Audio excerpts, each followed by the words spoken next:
healthcare and technology.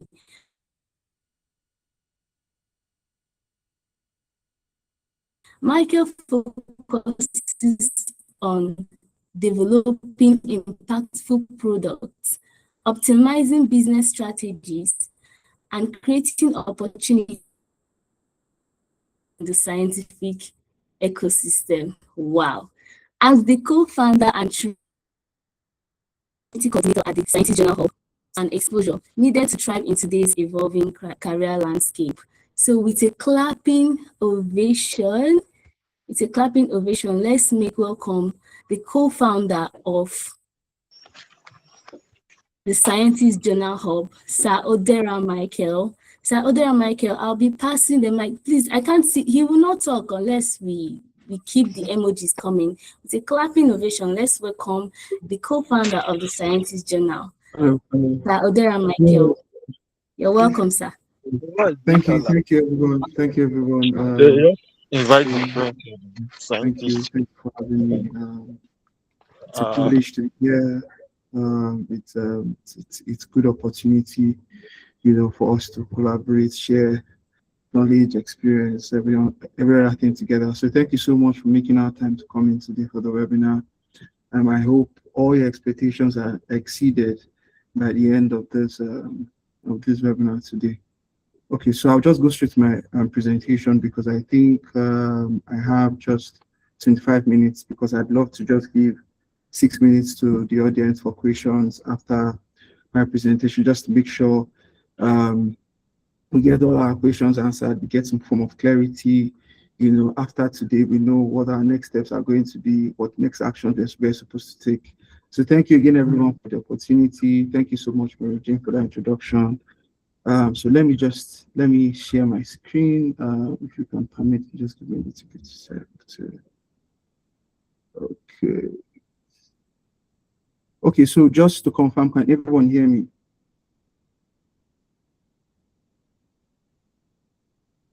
Awesome, thank you.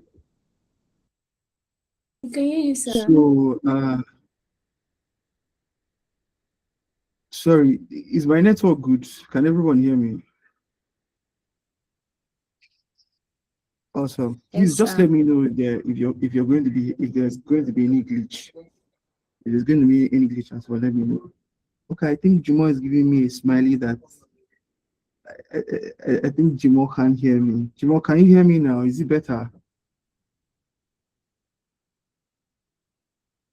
No, sir. Okay. Please let me know. I'm trying to fix the network just to make sure that everyone can hear me.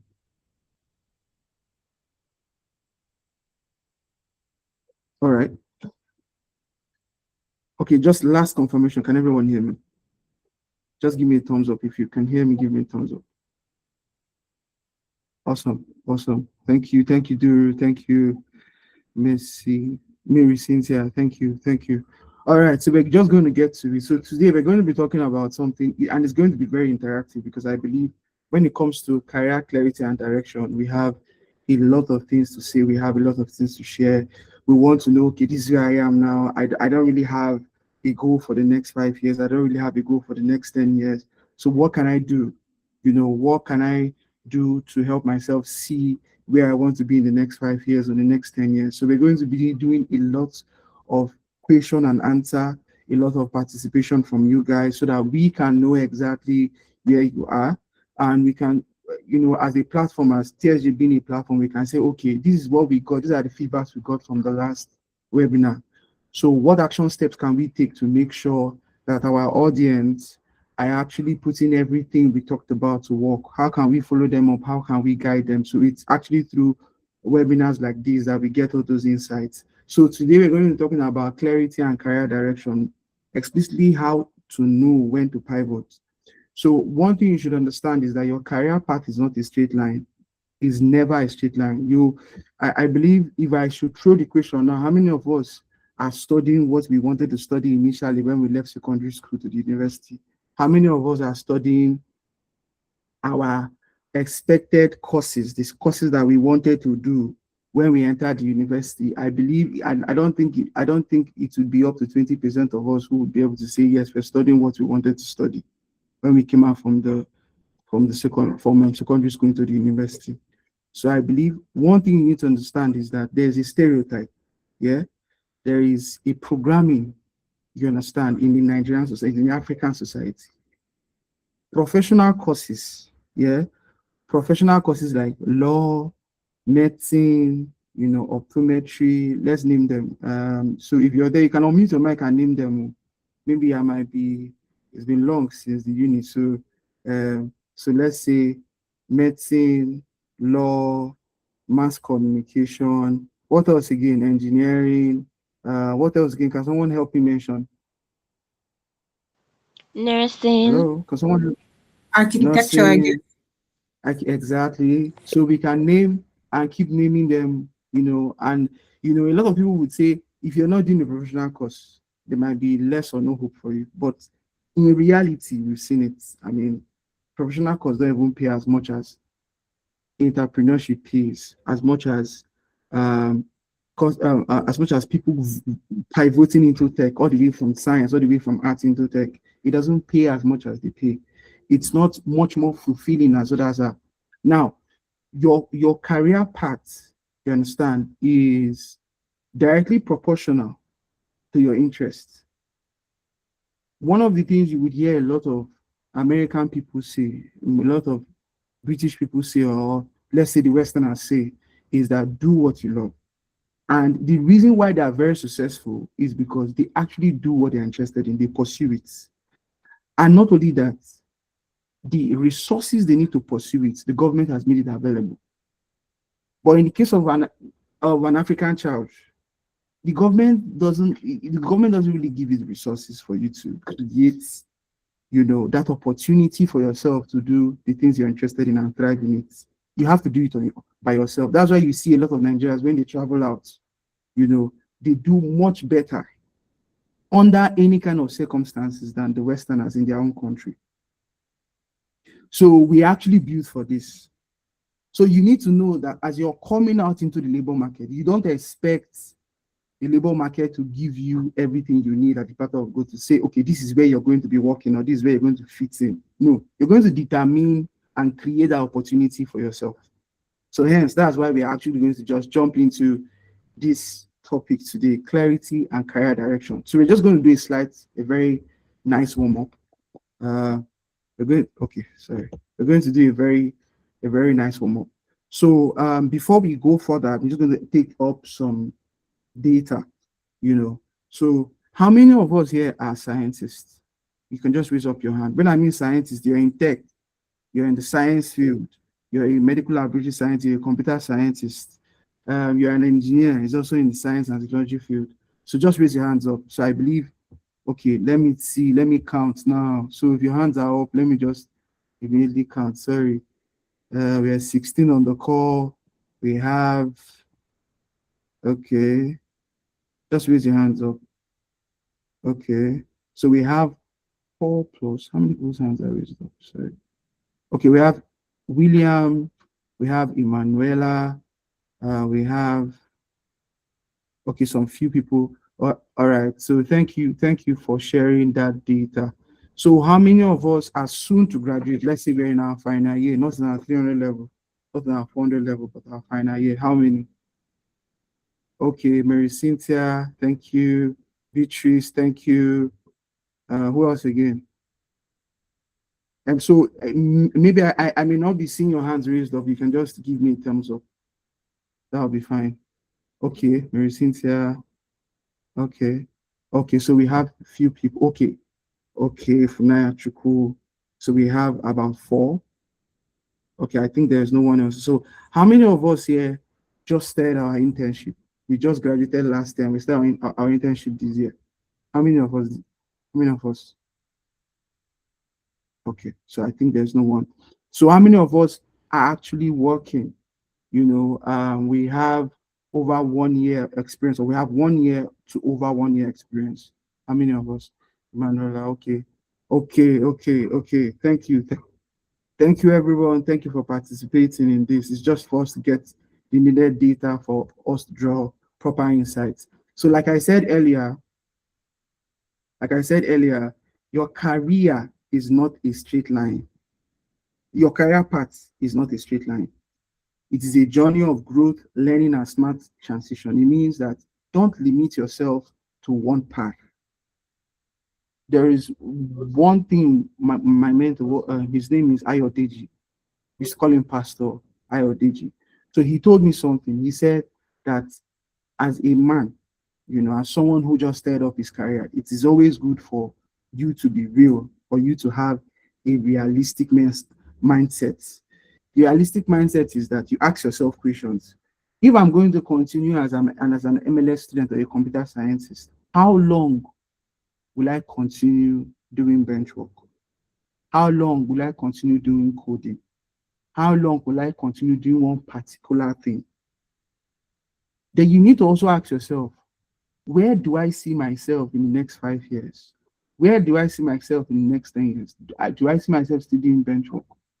Do I see myself still having one level of degree?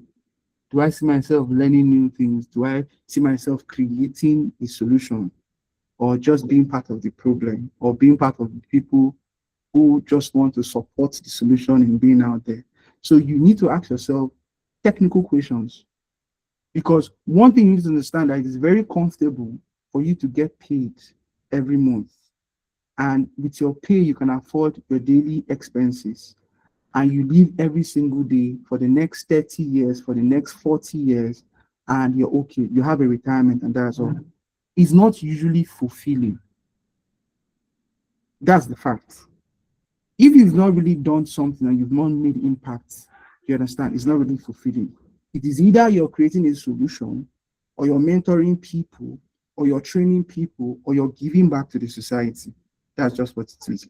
And that's the reason why TSJ exists. We created this platform to give back.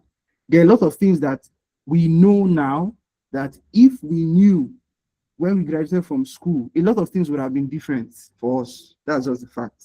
Because you imagine excitement coming out from school. Hey, I'm going to apply to University Teaching Hospital, Port Harcourt, to do my internship. Their pay is good. This excitement you have when you're graduating from school. But now when you get into the labor market, the reality is different.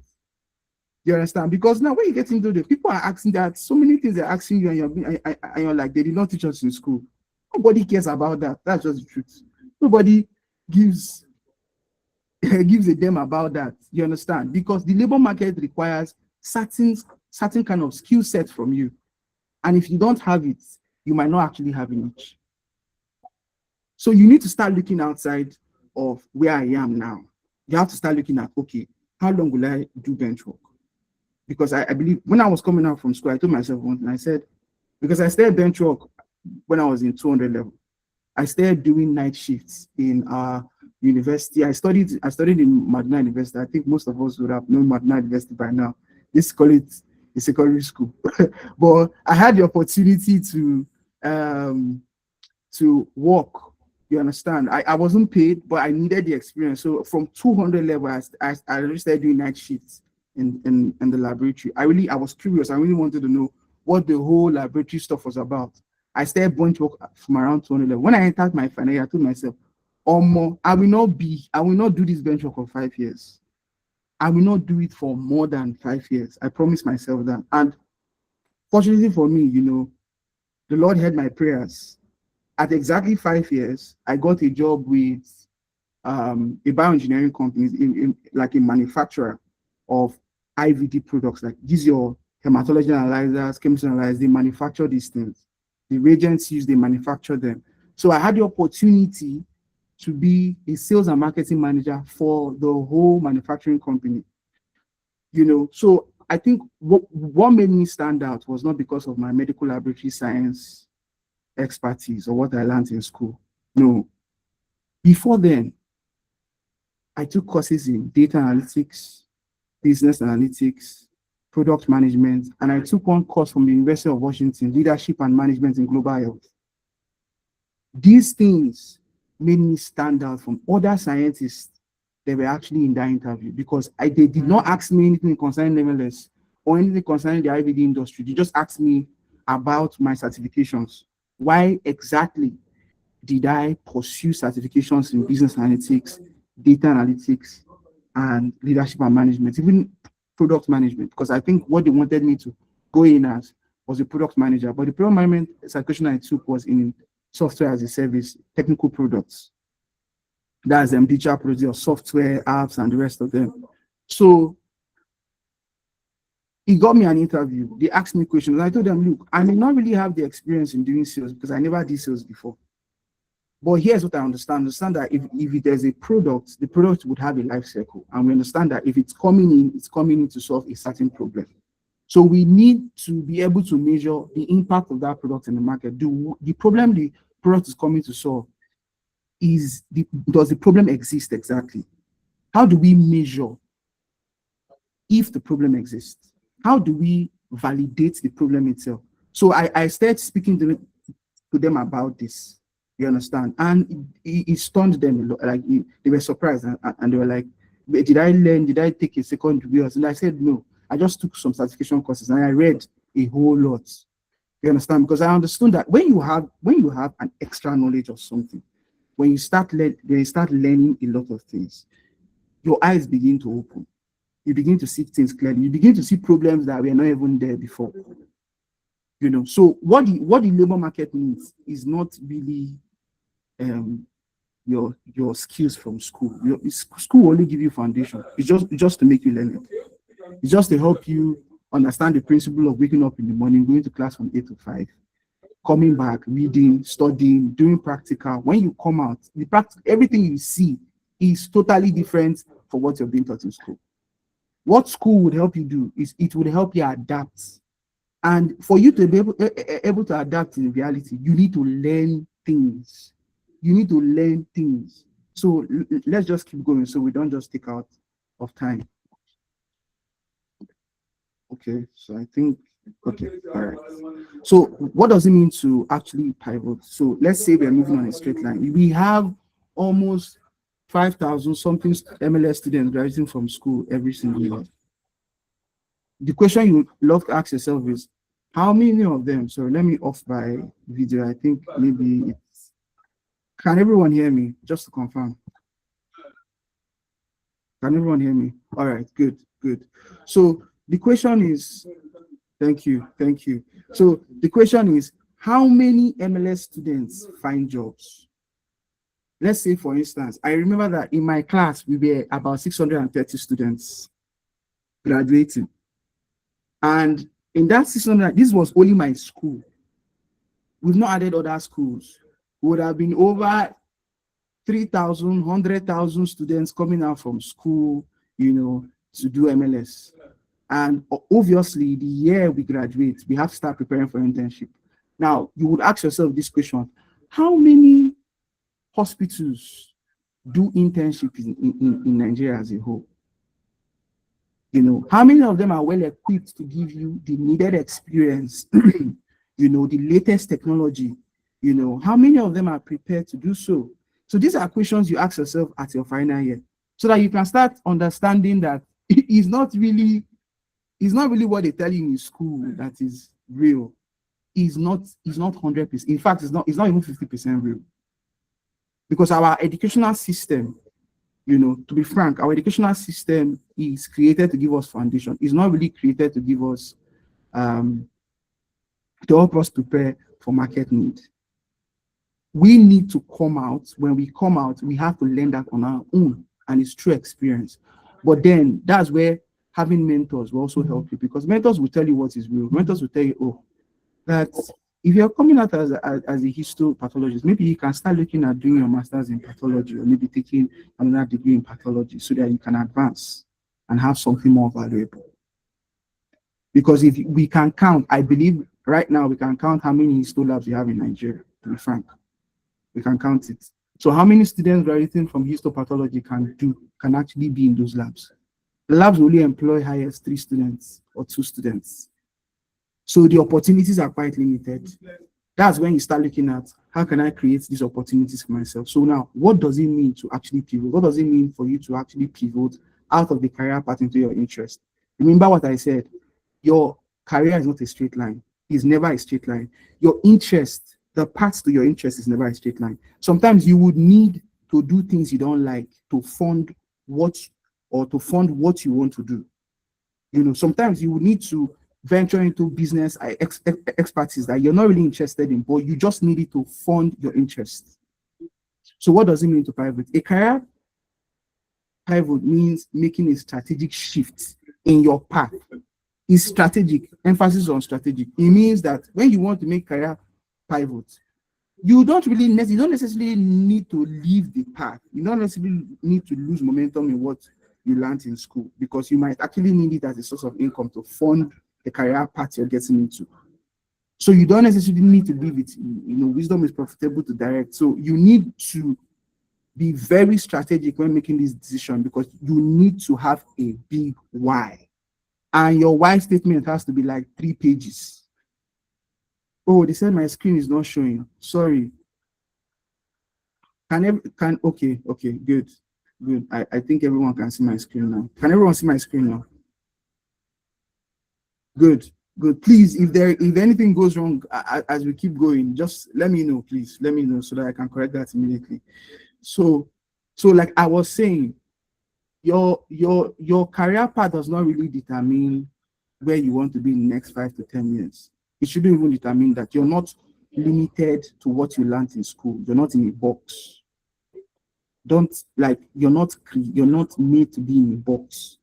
So if you came out from school with medicine, doesn't mean you will do medicine for 10 years. Doesn't mean you will do medical laboratory science for 10 years if it's not something you're interested in. So a lot of my friends who wanted to enter with medicine, they did not enter. They waited though. Some of them even took a course in microbiology and they went into medicine. And I have a lot of them now actually doing medicine. They just graduated last year and they're coming into the market, and the skill set is totally different from what they thought. And they now have to start from scratch, start learning new skill sets and the rest of them. So a lot of things would change, when you see things clearly.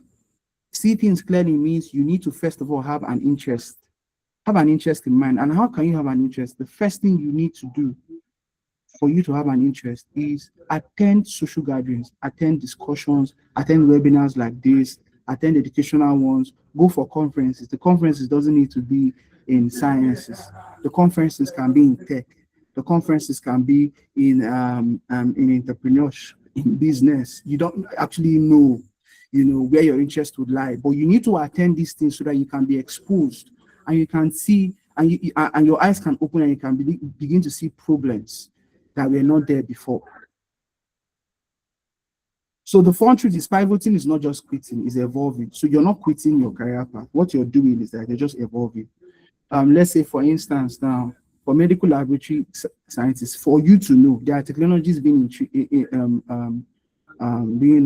introduced, that would need artificial intelligence. So that means you need to have basics of AI prompting, basics of understanding machine language at some point. Because in the next 2 to 3 years, you will have machines in the lab that would use artificial intelligence. But if you don't understand how to use it, they might need to move you to another.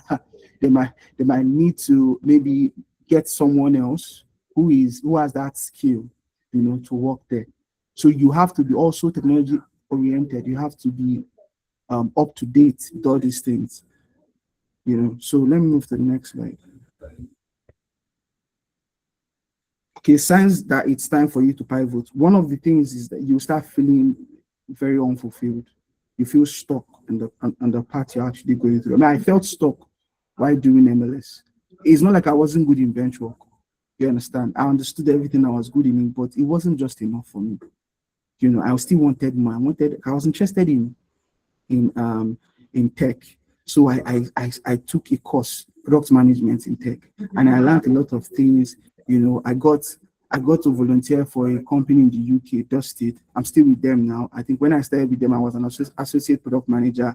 I became a product manager, and this year they promoted me to product owner of the company. So you see that I'm in Nigeria here. I'm not in the UK. I'm not in anywhere, but I just took one course.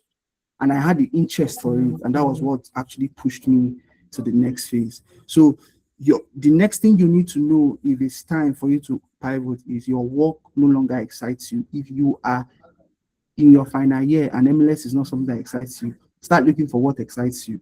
Start attending conferences, start following people online, start looking at stories, start finding your own interest, start exploring. If you know it's not something that interests you, start exploring, because if it's not something that interests you, trust me, when the pressure is much, you will leave it and you will move away. You will not be able to do things, that you're supposed to do properly in the lab. People that do medicine, people who are not actually very interested in medicine or maybe in nursing, if you watch them and you watch the people who are interested, you see the big difference. You see the big difference. So if you're not okay to be there, you can always start looking for another path to follow. You're not limited to one career. That you spend 5 years in school doesn't mean you must come out and do MLS. It must be MLS. If it's not MLS, nothing else again. That's not true. That's not true. Personal development is needed every single time of our life. We need personal development. Carry on, take a course, do all these things, explore, do something. You understand? Take risk. If you don't do it, you will never know where your niche. You will not know where you lie. That's just fact. If you don't take that first step, you will never know where you're supposed to be.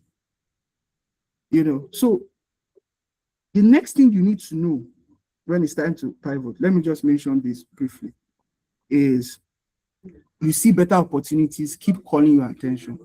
You don't have interest in what you're doing now, but you see there are other things you're always up to date with those things. You can pursue them. It's not difficult. Don't look at the journey to be difficult. Pursue them. Even if the certification is going to take a lot of money, save. Take the certification. You understand? Take certification, take projects, start doing stuff. I believe there are a lot of us here who are taking skills in web development, some of us in digital design. Take projects, do these skills, create a niche for yourself, create visibility on LinkedIn, do stuff, push yourself, do things, just do things. Just do things. Like I said, the market will not give you anything in full platter. No, you have to look for your space. That's what it is. You have to look for your space. A lot of people who we know right now that are successful, they came into the market. What they did, first of all, was to find a problem. As they found the problem, they analyzed it. They made sure that the problem was valid. Then they started brainstorming on the solution. Immediately they created that solution, the niche automatically, you understand, appeared for them in the market. So it's the same thing for any MLS student, engineering student, any person in the sciences, any person in the sciences at all. So we have various triggers that would come to you for you to pivot. First of all, desire for purpose. When your purpose does not align with your career path, there is the strong desire for you to pivot. You have to pivot. You have to start looking at a way to pivot. Your external triggers would be industry changes, technology disruption, poor leadership culture. It could be low pay. It could be job market demand. It means that what you learned in school is not really needed by the market. So you have to look for how, to pick a niche you're interested in that the market demands. So I'm just rushing through. They've already told me I have 5 more minutes. So how do you pivot? How do you pivot without losing momentum? One of the ways you pivot without losing momentum is first, start before you leave. So before you leave this career path, before you pivot into the next career path, start learning skills, start acquiring skills. The next thing you need to do is rebrand your experience. Look at a way to modify your experience into the career path you want to get into. Then networking intentionally. If you don't know how to do it by phone and LinkedIn, attend conferences, collect people's number, exchange cards, network with people. Network with people. After this webinar, speak to people, send them a DM. Hey, I love your presentation. Please, I want to discuss on this because I have this idea on this. Discuss with people. I think that's something we're going to be doing in TSJ. We're going to be grouping people with cross-function. I think it will be cross-departmental and cross-career expertise all together in one place for them to share ideas and experiences. We're going to be doing that in TSJ. Then learn visibly, take courses, project certifications, move strategically, not emotionally. Don't ever do anything emotionally. Have your facts right. Look, I learned, at a very late stage that anything you need to do, wherever you want to venture into, you need to have proof. You need to tell your mind that this actually exists. You understand? So you need to get your facts right about what you're getting into. Not don't follow people because everyone is doing it, everybody is having it. Get your facts right, because when you get your facts right, it's clear to you what you want to do. Sorry, Chikaduri just said to me, don't worry, I'm almost done. Just give me 2 more minutes, please. 2 more minutes. Okay, so how do I now align purpose, skill, and opportunities? How do I align all these things together? You need to ask yourself this question. First of all, your purpose question. What problems do I care about solving? What problems do I care about solving? It doesn't need to be limited to your career path or what you learned in school, but what problems am I interested in solving? Then the skill question would be, what am I already good at? That's number one. And what can I improve in? So what skills do I have right now? And what skills do I need to acquire in order to produce or to provide a solution to the problems I'm interested in? And the opportunity will be like, where is demand growing? These problems I want to solve, are they actually valid? Is there a market demand for a solution? So these are the things you need to ask yourself to have clarity. So you need the sweet spot of this is where the three of them meet. The sweet spot is purpose plus skill plus market demand equals to strong career direction. First of all, have your purpose, have your interest. Next thing, list out the required skill you need for you to fulfill that purpose, for you to make that interest a reality, for you to have that impact. Then see how these skills align with market need. I hope we are with our pen and paper writing these things. I can actually share this slide later on if you need it.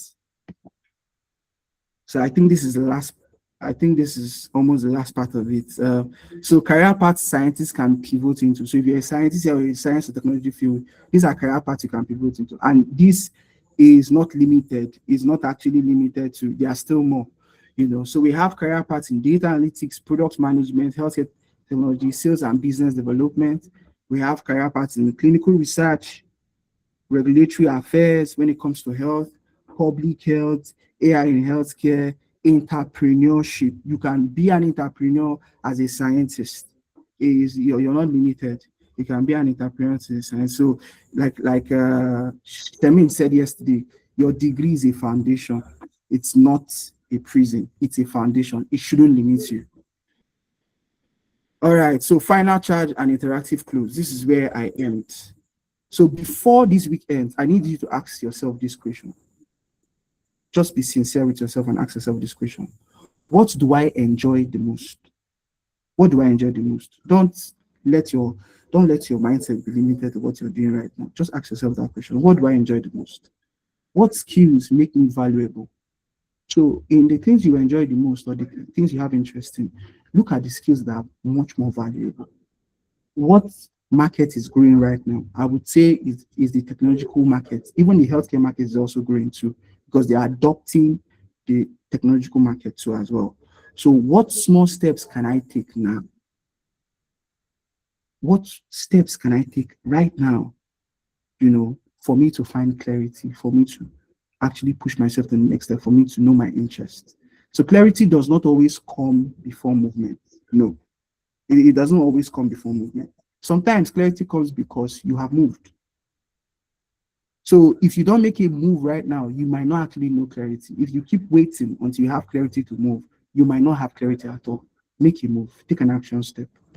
So I think this is the end of my presentation today. I'm so sorry for taking much time, but I just needed to share this. So thank you so much. It is our expectation, that we all grow intentionally. So what's your question? I would love to entertain questions. I would love to entertain questions. So thank you so much for the time. Questions, please. Just, I think 2 minutes. I can take questions for 2 minutes, then I'm gone. Questions at all?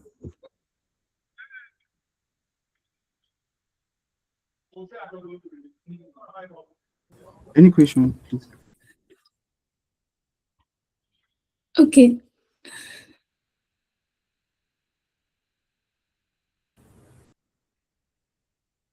Okay, thank you very much, sir. Thank you so much. I think if we have a question, we can We can keep our questions till after all the presentations. We can keep our questions, and after we'll take questions when all the speakers. So let's give a round of applause to our speaker, Sir Right. Odera Michael. Let's give a clapping ovation to him. Like, this was, like, honestly, this is so amazing.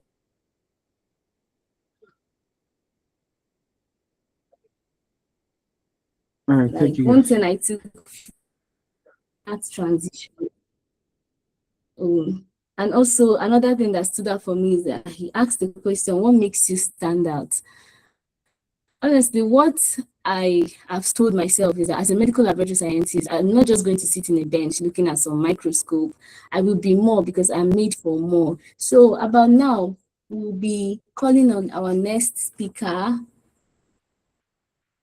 Sorry, So I'm sorry, going sorry, to, Mary Jane, can you just give me 1 minute? I think um Miss G- Miss Gay asked me a question. She told me, "Why did I put the Godfathers on the last slide?"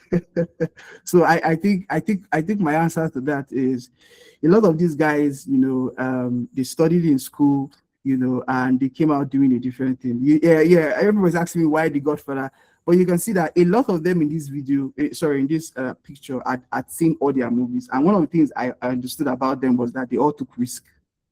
They went into different things that they did not actually hope to get into, or did not dream of getting into, but they had a dream, when they pivoted into any space they wanted to get into. They had a dream and they pursued it in spite of the challenges, in spite of everything that came with it. They pursued it. So don't get me wrong.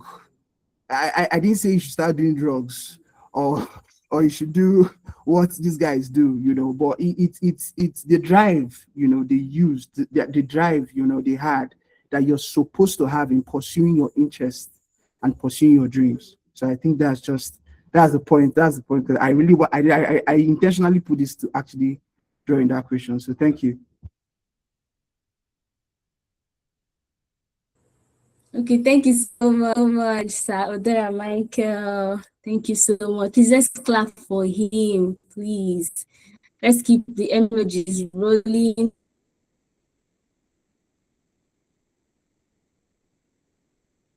So I'm about to introduce the next speaker. So please, can you stop presenting so I can share my screen? So I'll be,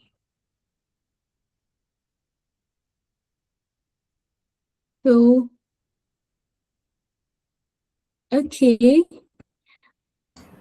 Okay, MJ, your network is fluctuating a bit. Our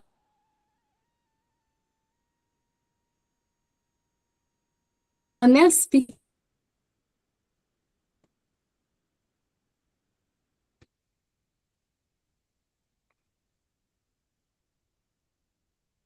Okay, can we all hear me? Please, can you hear me? Okay, so I think sharing my screen made the network fluctuate. So I'll be reading from my phone then. So the next speaker, we have Ms. Gail Stotler, and she is the principal and founder of the Nurses Station and Vein Access Technologies. Please, let's clap. Let's clap. Let's keep the emojis rolling. So she is a pioneering leader in vein access and clinical education. With over 4 decades of hands-on clinical experience and nearly 3 decades of teaching, she has trained and mentored healthcare professionals at all levels, an accomplished author and innovator. She developed advanced stem-based venipuncture techniques and continues to influence global standards in phlebotomy, IV practice, and patient care. She's going to be speaking to us on a topic from vision to impact, navigating innovation, leadership, resilience as a founder in healthcare technology. So the profile goes on to tell us why we should listen to her. So over 40 years of clinical healthcare experience, nearly 30 years of teaching, mentoring, and professional training in healthcare, pioneer in vein access and IV therapy education innovation. developed advanced stem-based venipuncture techniques used in clinical practice, and she has trained healthcare professionals across multiple levels globally.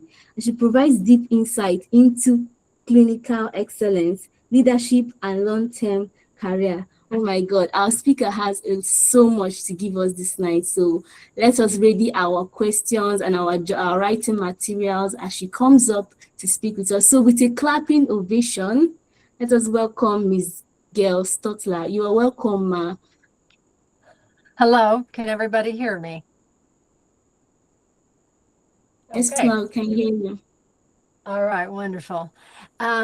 First of all, thank you so much for inviting me. I'm happy to be here and flattered to be here. This next thing I want to say is I'm an old dog. I've been around this industry for more years than almost all of you put together. And so I'm going to tell you a little bit about my journey, and I want to specifically focus on something that I think is real important for the laboratory industry. Thank you to everybody who's welcoming me. Thank you. So the first thing that I want to tell you is when I first started my journey, I started it as a pre-med biology and chemistry degree. And my mission, of course, was to get into medical school. And when that did not happen, I had to pivot or at least go in another direction. So I'm one of those, if a door is closed, find one that's open kind of thing. So when I finished the pre-med degree, I did graduate work in anatomy, cadaver anatomy, pathology, histology. And at the same time, I happened to be working in a laboratory, but as a pathology assistant. So what's now known as a histology technician. And what was fun and interesting was the way that the pre-med laid the foundation for my science, technology, engineering, and math. And then happened into this experience, this work experience, this clinical experience, along with a PhD and an MD who likes to teach, at the same time that I was doing this graduate work in the very subjects that I was going to actually be using or need to understand that pathology component of my work experience. So in that respect, God had his hand on everything, and he knew where I was supposed to go and what I was supposed to do, even if I didn't. So I just kept on the journey. Once I finished that, I ended up doing an accelerated option in nursing. And it was while I was sitting in nursing school that I realized, oh, there is so much more to this subject than what you were teaching them. And that was, again, because of that STEM foundation that I already had with the pre-med degree. So I just kept adding and listening and paying attention and absorbing everything that I was learning academically and then everything that I was experiencing clinically. And I married the two. And it was while I was on all of this journey that I came to notice and focus on that venipuncture procedure. And in the laboratory world, it's called the pre-analytical phase. And whether it's venipuncture or the point of care blood collection, finger stick and infant heel stick, everybody was struggling with that. They still to this day struggle with that. And there are a lot of articles about it, but no one ever provided a solution. So that was the laboratory medicine world. In the nursing world, it was the IV, the venipuncture and the IV, and it was a problem. They weren't doing very well with it either.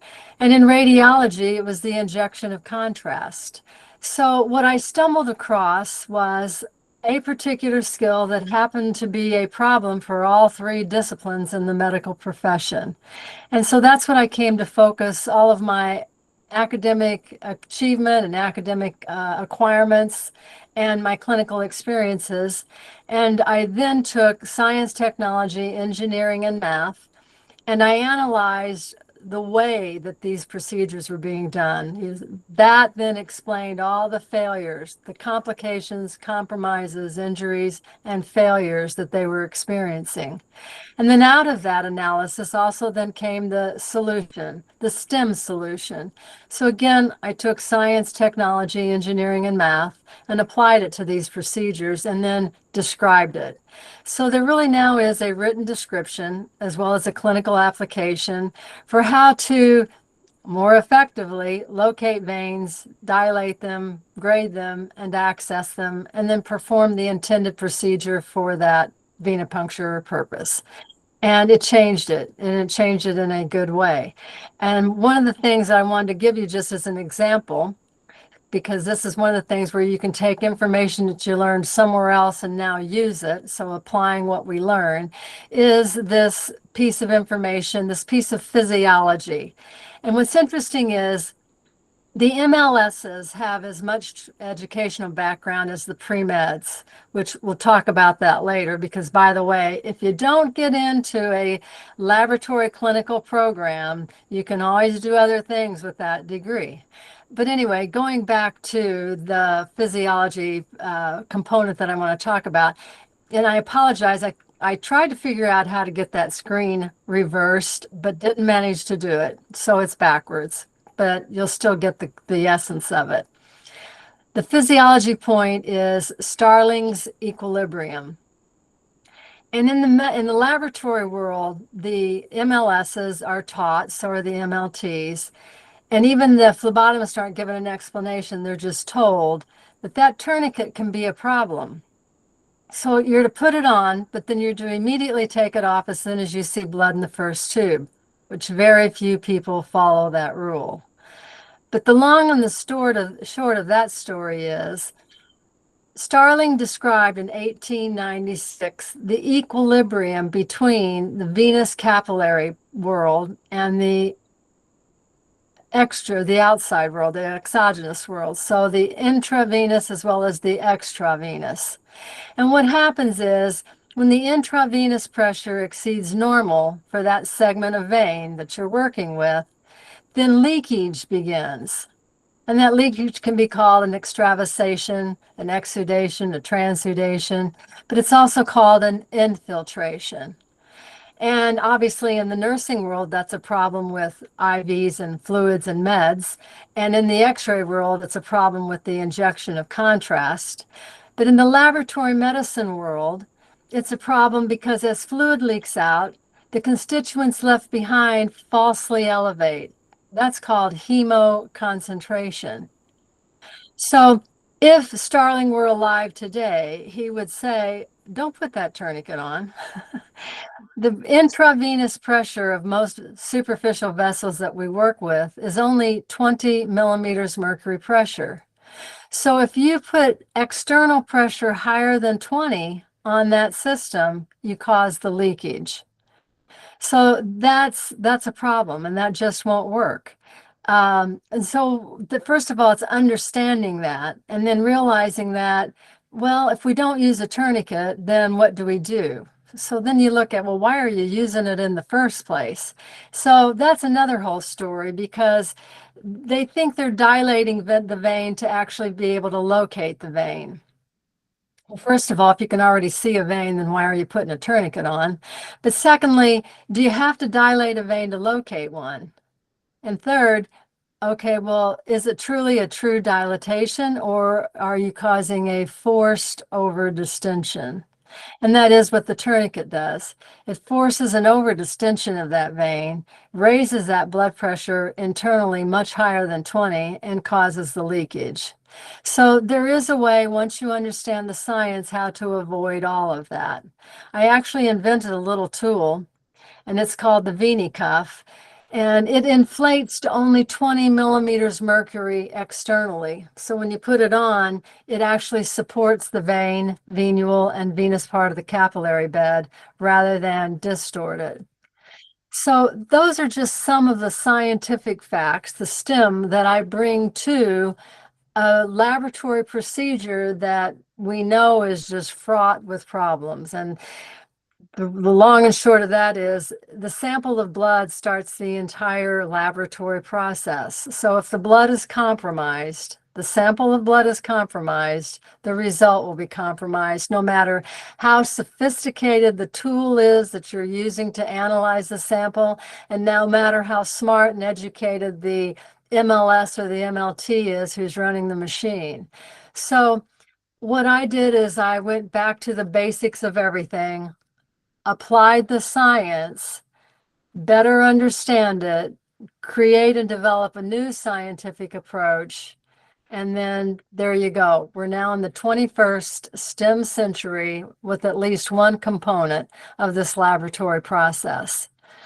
So my message to everybody out there is, first of all, whatever you learn, wherever you learn it, and on whatever subject it is, it contributes to who you are and what you do daily. So nothing is ever wasted. Use it. And with respect to the job that you're in, maybe you notice something that doesn't work very right, and it's that way all the time. Maybe that's the thing that you focus on and fix. But we are given an opportunity every day to continually learn, continually absorb, continually observe. And whether we have the energy or not, or the interest or not to do anything about it, then that's entirely up to us.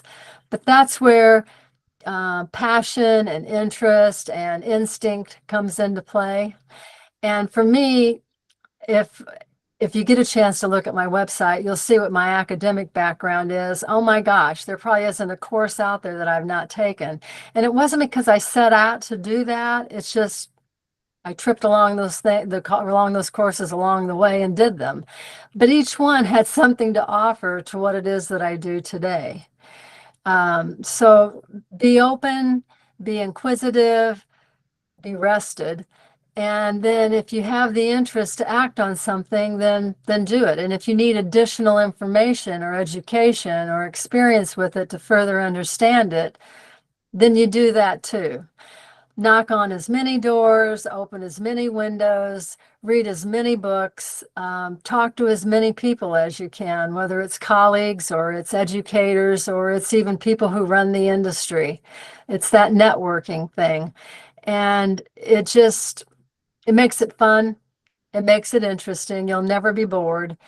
And if the day comes that you are, then Mr. O'Dara just said it. It's time to look elsewhere. Find something else. Maybe it's growing flowers in your garden or baking pizza. But always stay with something that motivates you and makes you happy to do what you do, because you'll be happy, you'll be successful, but you'll also be contributing then to wherever you're at. And that's my story. And if you'd like to know more, I would like for you to go to my website, because there's a whole lot more to learn about this venipuncture procedure that has changed, that makes it so much better than it currently is. And then for those of you who want to know the rest of the things that I've looked at, my Nurses Station website, and I should have explained how I came to do that.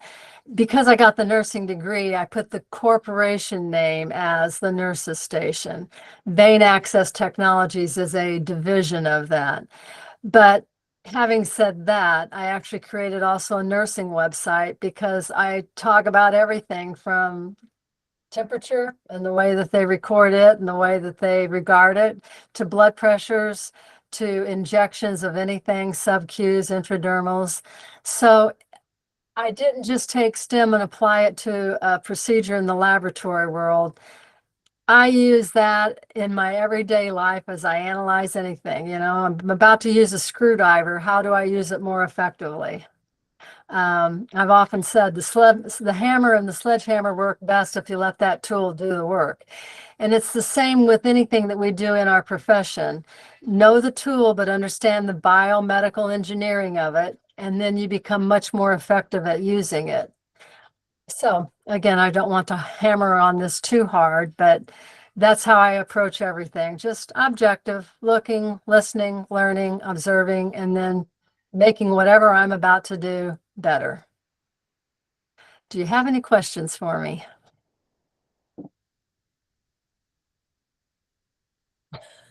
Thank you for the applause.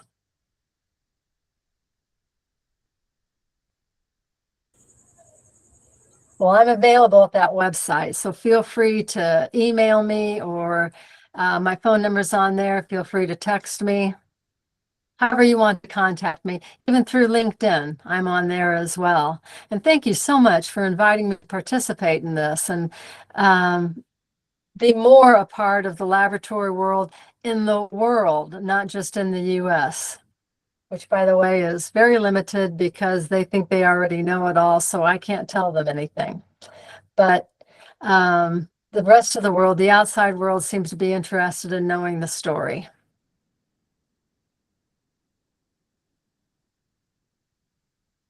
Thank you, Emanuela. I agree. Okay. Okay, thank you so much, Ma.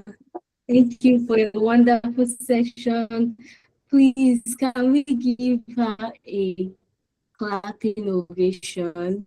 Please, I'm not seeing our energy in the group chat. Please, Oh, well, thank can we you. clap for her? That was an amazing session. She said something about we should knock on as many doors, read as many books, connect with people. Don't get tired of learning. Learn. I heard there was a particular person that said something to me that I want to learn till till I break the limits of learning. I think that's the way the person put it. So thank you so much, Ma, for encouraging us tonight. Thank you. And I really love to visit your website. Thank you please so do. much. Hey, and if any of you ever make it to the United States and want to learn this new vein access technologies method, just knock on my door and I will gladly teach you. Thank you so much. Thank you so much, Ms. Totla. I know a lot of us on this call should be visiting the United States soon, and I know you'll be happy and excited to host us and to also, Oh, wow, that would be great. try. Yeah. So Yes, as many thank that you. have ears in mind. So we have our very own person, Ms. Totla, who is also welcoming and ready to have us now. Very.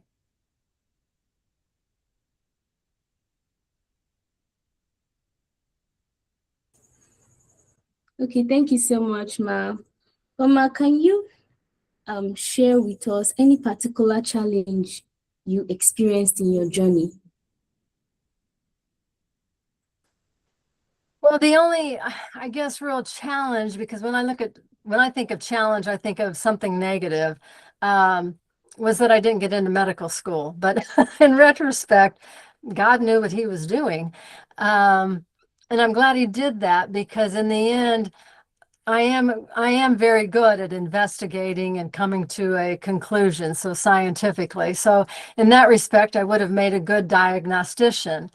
But I'm the type who would have agonized over, wow, is that prescription I just ordered really the right one? And is that patient going to respond well? And so I would have made myself a nervous wreck. So in that respect, I can't really say I really didn't run into any challenges. I mean, I hate to complain about the world being hard on women, especially since it's a male-dominated one, the world in general, as well as the medical world. But if ever there was probably a challenge, it's the fact that I am female, and because I am not part of a famous institution like Harvard or MIT or Oxford, that, they tend not to want to listen. But I have knocked on a lot of doors. I was Palm, WASAPLM, which is part of the laboratory world, listened to my stuff and thought it had merit. Becton Dickinson also offered me contracts. Northwestern University's biomedical engineering people contacted me for an opinion. So, I mean, there are organizations out there who are listening and have listened, but yet I would have expected by now, after 30 years, the medical industry would have paid attention to this global problem, this venipuncture problem, and then observed that this STEM solution really is pretty remarkable.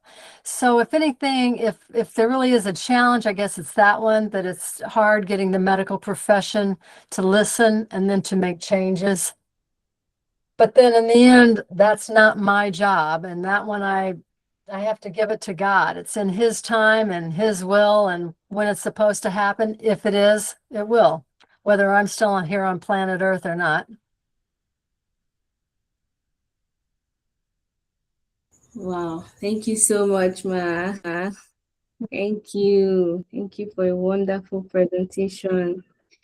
Okay, Well, thank we'll you. be entertaining some questions. Please, can we give our viewers some time to submit questions? Please, can we give our viewers some time to submit questions? Okay, we'll be entertaining some questions. Please, can we give our viewers some time to submit questions? Okay, we'll be entertaining some questions. Please, can we give our viewers some time to submit questions? if you have any question for Miss Gail Stotler, please can you share it in the chat box?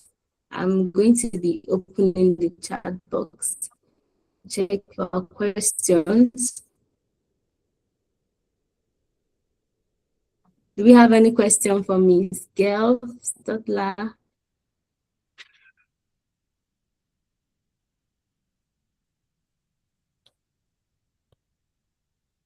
All right, we can take 2 questions maximum. All right. So in the absence of no question, thank you so much, Ma, for a wonderful session. Thank you so much. It was amazing. So, okay, without wasting so much time, we are going to the next speaker. I hope we are excited. Please, I can't see our emojis. We're going to the next speaker.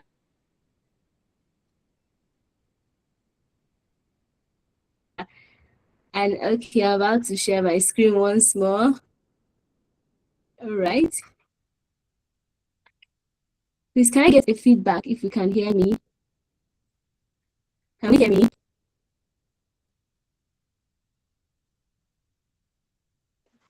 Can you see my screen? Can. Oh my God. All right. All right. Thank you so much. So the next speaker we have Gift Fadekemi Adefi Oye. Honestly, I do follow Gift Fadekemi on LinkedIn and I see what she does out there. She's amazing. So Gift Fadekemi Adefi Oye is a medical laboratory scientist, medical writer, health communicator, dedicated to making medical science simple and accessible. She's a graduate of LAUTECH and currently pursuing a master's in hematology and blood transfusion science. She brings hands-on experience across multiple laboratory disciplines. She is the author of A Beginner's Guide to Medical Laboratory Science and the voice behind Gift Talks Health, where she educates and empowers a growing community of over 30,000 professionals through relatable health and career insights. I can't see our emojis. And now the profile tells us why we should listen to her. She's the author of A Beginner's Guide to Medical Laboratory Science, founder of Gift Talks Health, a growing platform reaching 30,000 professionals. Experienced in helping young professionals build visibility and career direction using LinkedIn, offers practical insights on turning qualifications into a visible and intentional career path. And she's going to be speaking to us on professional branding for visibility and strategic growth on LinkedIn for medical laboratory professionals. Please, I can't see our emojis with a clapping ovation. Let us welcome Ms. Gift Fadekemi.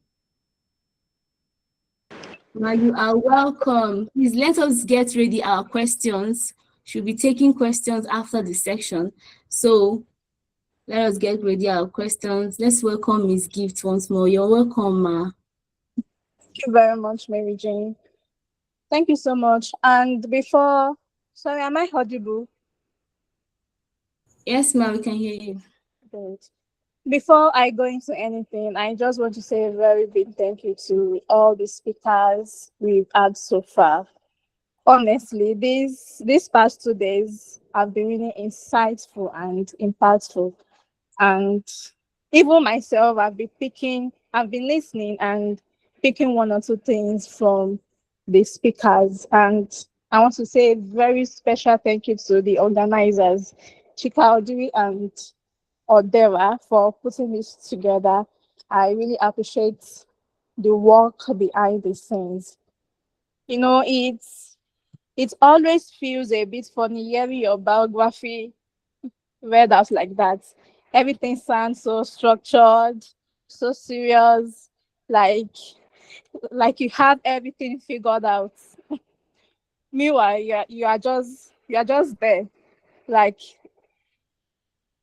this. You are just there, like this sound like a different person entirely. But let me bring it down.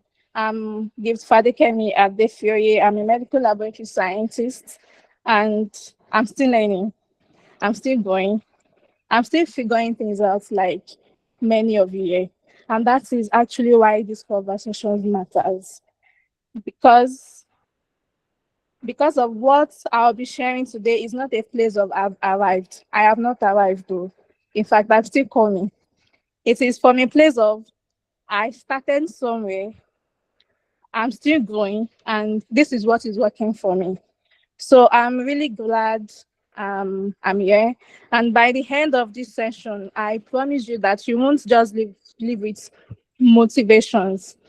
You will live with something practical you can actually use. Now, before we go fully into this, let me quickly say this so you don't feel pressured. I prepared a full slide deck for this section, very practical and step-by-step guide. I'll make sure to share the PDF in the group after this, so you can always come back to it and use it as a guide. So there is no need for you to plan everything I will be speaking about. Relax. Also, I will not be sharing my screen. I want this to feel like a real conversation, not you just staring at slides. I'm not lecturing. And for parts where I'll be mentioning things that you have to be imagining visuals in your head. You don't need that. I've already included clear visuals examples in the PDF. So you see everything properly later after this section. But for now, if you can just grab something to write with your writing materials. It might be your phone notes, your jotters, just anything, because there are a few things I would say today that you will want to apply. You want to actually apply now or later, as it will be of good use for you. All right. Now that we've settled that, let us get into the main discussion. So when you hear this topic, professional branding for feasibility and strategic growth on LinkedIn, professional branding for feasibility and strategic growth on LinkedIn, it sounds like one big English, right? But let us remove all of those grammars. I will make it very simple. What we are really asking is, how do I stop being invisible in my profession? How do I stop being invisible in my profession? As a medical laboratory scientist, whether you are a student, an MLT, how do you stop being invisible in this cause you are pursuing? Is this your profession? That is the real question. Because let us be honest, how many of us wake up, go to the lab, do our work, and it is serious work we do in the lab, right? We just don't go there to play. We work from morning to night. So how many of us wake up, go to the lab, do our work, and head back home just like that? That is what our profession entails. That's the routine of most medical laboratory scientists that works on bench. They wake up, they go to the lab and do their work and head back home. Nobody outside your department knows what you did that day. Nobody outside your hospital even understand your contribution. They don't understand the importance of MLS. They don't understand the importance of the course you are studying. They don't understand the importance of your profession. And honestly, this is not an attack. It is just the reality. Fine, MLS will work behind the scene. That's the stereotype, right? But for people like me, I just don't want to work behind the scenes alone. I want to be visible. Fine, we have some people that have passion for MLS, but they don't want to be visible. I have a friend like that. He says he doesn't want to be visible. He chose MLS just because he doesn't want to be introvert. He doesn't want to be outside the world. But for me, although my passion is MLS, I love MLS, but how can I be a medical laboratory scientist that work behind the scenes and still be visible. We are some of these most technical skilled people in healthcare. All of us know this. But at the same time, we are some of the most invisible. And today we are going to change that. We are changing that. Let me say it in a way that will really stick. See, you can be the best MLS in your lab. Everybody knows you. Your HOD trusts you. Your colleagues rely on you. When something is convincing, they call you. You are that person in your lab. We need that environment. But step outside that hospital. Nobody knows your name. Nobody. You are just there.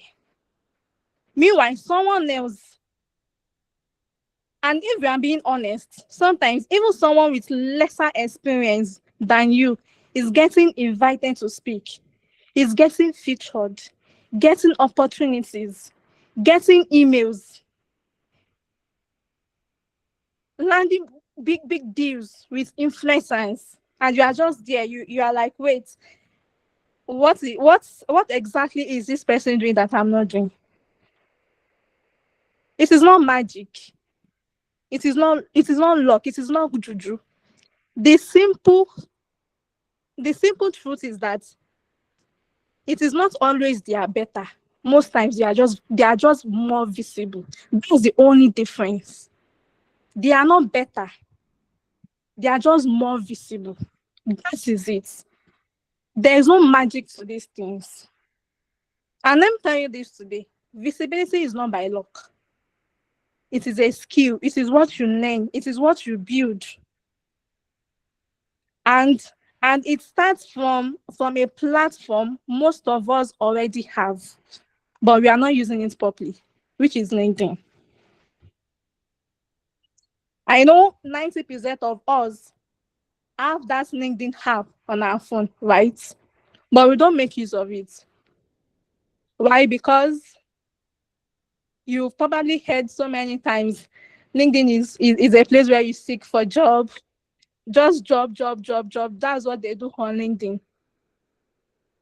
But no, let me be very honest about my whole LinkedIn journey, because I'm very sure some of you will see yourself inside it. I had a LinkedIn account for years back then.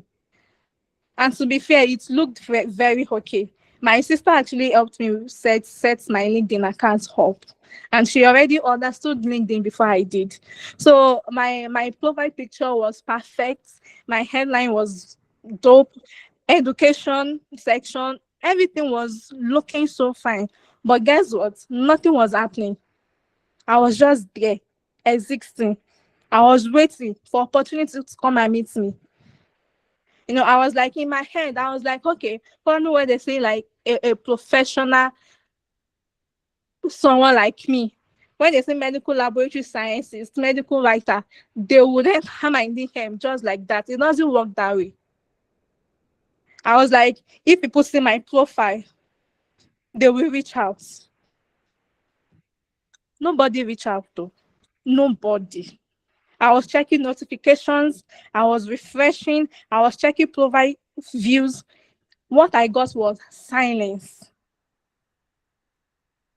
And at some point, I even told myself, maybe LinkedIn is not for medical laboratory scientists. I had no one to orientate me. I was just on my own. I was like, okay, maybe LinkedIn is for tech people, all these influencers that talk about LinkedIn, virtual assistants, business people, consultants. That was all my thoughts then. But I started observing. I started seeing people, real people in healthcare.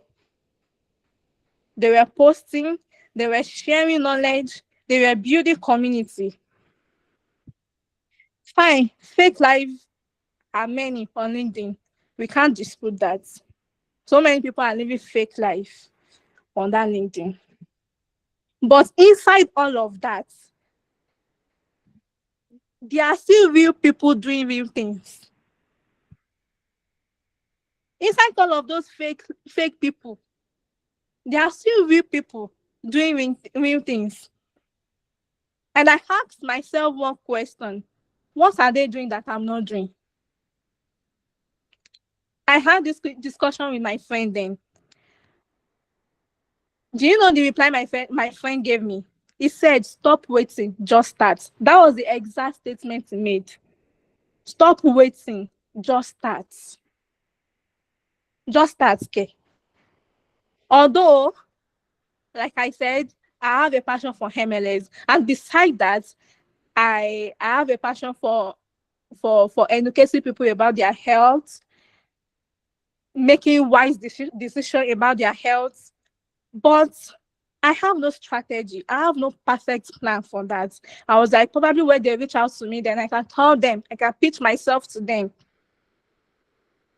But my friend told me, just stop waiting, just start. So I did. I wrote my very first post. If you see it today, you will laugh. Do you know how I started my first post? Good morning, everyone. Does that make sense? But it's part of growth. Because how can I start? I went back to check my first post. I saw good morning. I was like, was that me that wrote this? Good morning, everyone. Why am I greeting? It is not a video content post though. It is a writing content post. But I posted it and I kept going. I improved. I learned. I even entered people's DM to ask questions. People in healthcare, people outside my field. I wanted to know how it works for them. I wanted them to share my experience, their experience rather. And slowly things started changing. That is when it clicked for me that the platform was never the problem. I was the one waiting. So let me say something very clearly now. And if you can, write it down. Opportunities don't come just because you are qualified. They come because you are visible and relevant. If it is about qualified, most of us are qualified here. That is not the issue. We are professionals. Do you know what it takes for you to gain admission into to study medical laboratory science? Do you know what it takes to earn that degree, medical laboratory scientist? If it is qualified, most of us here are qualified. That is not the issue, like I said, but visible. That is a different conversation. Now, relevant, that is even more deeper. Because now we are asking, when people hear your name, do they associate you with something? Do they associate you with your name? They don't associate you with something clearer, something valuable. Now, anywhere you hear a local doctor, you can associate his name to something. Anywhere you hear Chika Odiri now, you can associate his name to something. That is what we are building today. Because to be frank, everything we've said so far is good, but if we don't translate it into action, it won't change anything.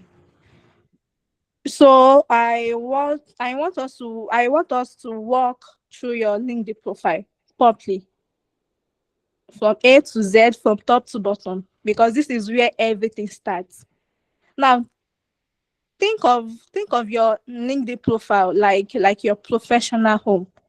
When someone clicks on your name, you have about 10 seconds for that person to scan through whatever is on your profile. In those 10 seconds, they've already decided in their mind, do I stay or do I leave? Those are the two things. Do I stay on this person's profile or do I leave?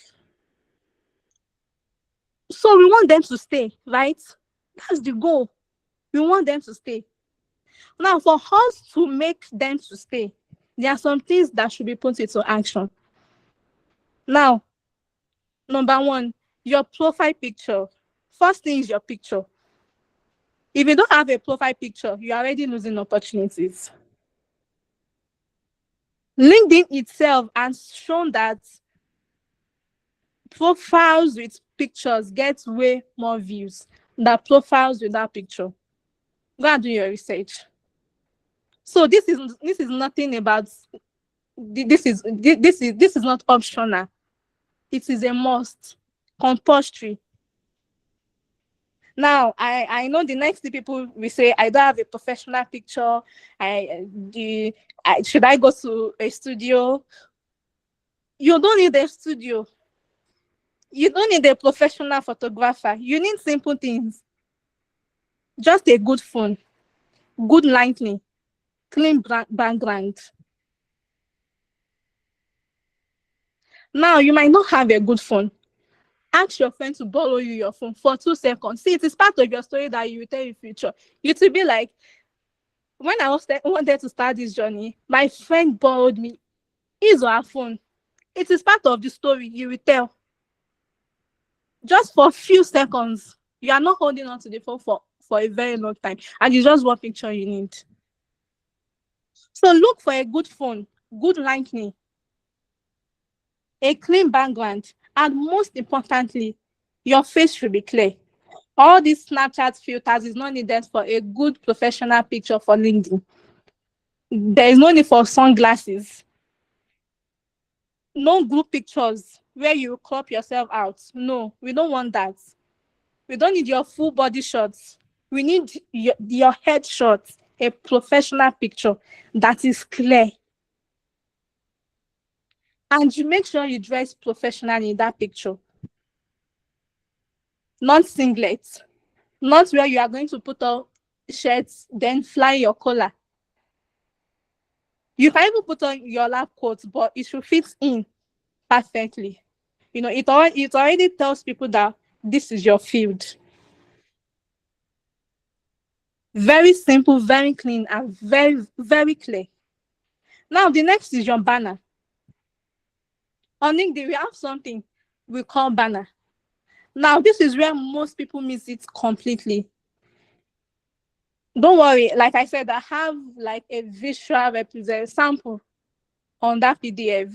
After the section, you can check the slides. Then you will be able to grab what I'm explaining now clearly. That white space at the top of your profile on LinkedIn, most people leave it blank. We should not be. And you know what LinkedIn does? LinkedIn just put a default background. That thing is doing nothing for you. Your banner is your first visual message. You can go to Canva, design your banner yourself. Search for LinkedIn banner. Design one yourself. If you can't use Canva, give a professional graphic designer. It is free. Like if you use Canva, it is free. Create something simple. Your name should be included. Your field should be included. And a short line of what describes you, like a medical laboratory scientist, hematology and transfusion science, simplifying lab medicine. If you are a student, you can write MLS students, learning, growing, and documenting my journey. It doesn't need to be fancy. There is no need to use big grammars. No one needs that. It just needs to be intentional. Now, the next one, we have something we call your custom URL. This thing is small thing, but it matters a lot. Your LinkedIn should not look like a password. You know those links now with numbers and random letters. LinkedIn generates one for you, but you have to go edit it yourself so it will look professional. Make it your name, very clean. Something you can actually put on your CV. It just shows you understand what you are doing. Now your headline.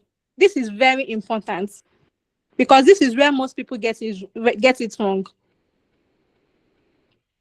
If you don't have your headline, LinkedIn, we just put medical laboratory scientist at so hospital, or even nothing. That is not strategic. It doesn't make sense. Your headline is one of the first things people see. It shows what, if people search for your name, that is what LinkedIn brings. It is what shows up when people search for your name, your headline. So don't waste it.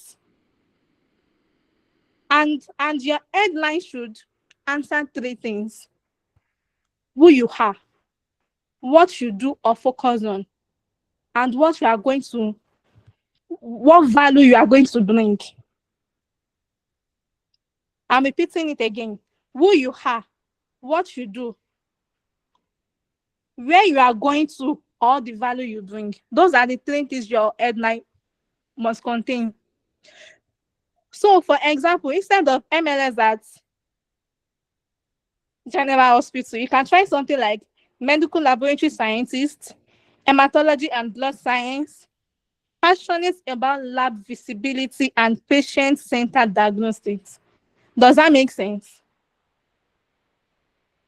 If you are a student, you can write final year MLS student, aspiring clinical lab scientist, documenting my learning journey. The example I gave shows who you are, what you do, and the value you will bring. You have space. There is enough space to type all of the things you want to type. So you have to use it well. Now, your about section. There's what we call about section on LinkedIn. This is your voice. This is the most powerful part of your profile. This is what people scan through if they want to know more about what you do. And honestly, people ignore this a lot. They leave it blank. That's a very big mistake. So people even write it like a CV. I am a highly motivated medical laboratory scientist. Nobody is connected with that. Nobody. No one cares about that. Write like you talk. Let it sound human. Let it sound very human.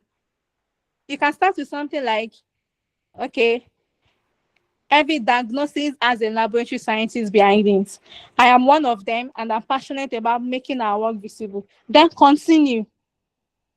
But it starts with, I'm a medical laboratory scientist. Fine, they've seen that you are a medical laboratory scientist on your headline. There is no reason you should start that way when writing about you. We don't want to know about that. We want to know the value you bring. We want to know more about you.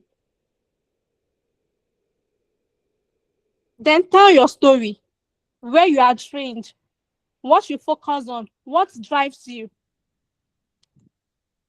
That is what people are interested in.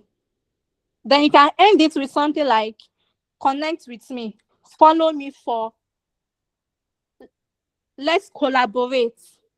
You can add your email, your Gmail. This is your space to sound like a real person.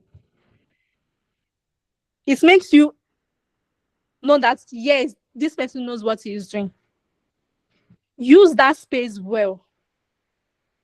Now we have another section that we'll call the experience section. Now, please don't just list job title. When I say experience, that doesn't mean you should start listing your job title. Listing your job title does not tell anyone anything. For each job title you will list, add 2 or 3 sentences.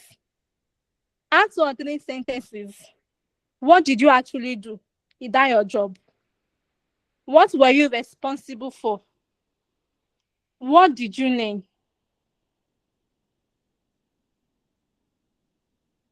Now, someone reading that can actually picture your work. Not you should just write your job title alone. We don't need that. Your education too matters. There is a section where you can insert your educational background. Fill it properly. Your school, your degree, your graduation year. If you have projects, research, awards, add them. Especially if you are a student, this section matters a lot. It pitch you. There is another section we have skills and endorsements and relevant skills. That's skills that are relevant to your headline, not random things. As a medical laboratory scientist, there are skills you should have: hematology, microbiology, blood banking, quality control, phlebotomy, medical writing, medical journalism. Those are the skills you should list. Then you can also ask your colleagues to endorse you. There's a section they call recommendation. Now, this is not important at first, but as you go further, as you keep exploring your LinkedIn, it is very important. Reach out to one or two people, few people that actually connect with what you do on LinkedIn to endorse you, to endorse your work. All of this takes seconds, but it builds credibility. Now, there is an important section also. We call it featured section. This is where you show your work, not just talk. You can pin it. You can pin down your featured section. Don't worry, when you start explaining your LinkedIn, you will see what I'm talking about. You can pin your certificates, your presentation, a post, an article, anything that shows what you do. If you don't have anything yet, that is okay. With time, you will create one. No pressure. All these are gradual steps. I spoke about recommendation already. Ask someone who has worked with you, someone who has connected with you, someone who already knows you on LinkedIn. Let them write something about you. So your profile is your picture, your banner, your custom URL, your headline, your about, your experience, your education, your skills, your featured, and your recommendation section. Go through it properly, not in a rush. You can decide to take a weekend if you need to, a week if you need to. Like I said, no pressure at all. Just do it well, because this is your first impression. And on LinkedIn, first impression matters, honestly. First impression matters. Now, moving on to content creation. This is the part that scares people the most. Content. Because this is where almost everybody gets stuck. You keep hearing, I don't know what to post. Nobody will care what I have to say. I'm not a writer. I'm scared. It is normal for you to think those ways. Totally normal. You are a medical laboratory professional. You work in one of the most knowledge-heavy field in healthcare. Every single day, you are seeing things. You are learning things. You are understanding things that most people don't understand at all. Even some healthcare professionals outside, they don't fully understand what you do. If you ask one pharmacist or one nurse, now, what does MLS do in the lab? They will tell you they collect blood. MLS are blood 5 or 6. I don't know why. So the issue is not that you don't have anything to say. The issue is you don't see your knowledge as content yet. As a medical laboratory science student, as a medical laboratory scientist, you have a lot to tell. You have a lot. In fact, your journey is a content. What you do in the lab is a content. What you study in class today is a content. And once that clicks, everything changes. There's something we call niche, finding your lane on LinkedIn. Now, here's something I need you to understand. You don't need to talk about everything. There's a popular saying that you don't. There's a popular saying: if you are everywhere, you are nowhere. Also, sorry, I can't really remember. You don't need to talk about everything. In fact, if you try to talk about everything, you will confuse people. What you need is a lane. There is nothing bad in exploring. You can explore, but you can't explore for too long. Exploring just guides you. You explore so that you can find your way. So you don't have to be everywhere. What you need is a lane, something you are known for. The people who grow well on LinkedIn are not posting about everything. If you check all these LinkedIn influencers, they don't talk about everything. You can't see them talking about health today, LinkedIn tomorrow. They pick something and they stay there. And that is what you should do. So let me walk you through different lanes you can choose. As I'm talking, I want you to be asking yourself, which one feels like me? Like I said, for now, you can explore, but not for too long. We have the clinical diagnostics and patient education. Patient education, this one is very powerful because patients are confused. People do test every day, they collect results, and they are just staring at the numbers. They don't understand what it means. You can be the one to explain to explain what those numbers means through writing, through your content, in a very simple, clear, and helpful ways. Let me give an example. What your full blood count actually means. You can decide to talk about that. Why your doctor requested this test, this also test, you can decide to talk about that. False positive versus false negative. Why it matters. What does it mean? You can decide to talk about that. This kind of, I've noticed so far that this kind of content goes far because it helps people, it educates people. People really want to know the meaning of the results they are receiving. They just don't want to collect result and straight up to the doctor. You can decide to talk about, to niche down to hematology and blood science. If this is your area, you can go deeper. You can start talking about blood. See, MLS is wide. You can start breaking it down. Explain things people think they understand, but they don't actually understand. Explain anemia. Explain why blood transfusion is more complex than matching blood group. Explain what the PCV results is telling the patients. Because I said blood is not just one topic. There are different subtopics you can talk on that blood. Don't overcomplicate things. You don't need to sound in a medical way. In fact, that would help us. Just explain it like you would explain to a patient, not to your fellow colleague, not to your fellow student, not to your supervisor. Like, write it down as if you are explaining to your patients. We have another, microbiology and infectious disease.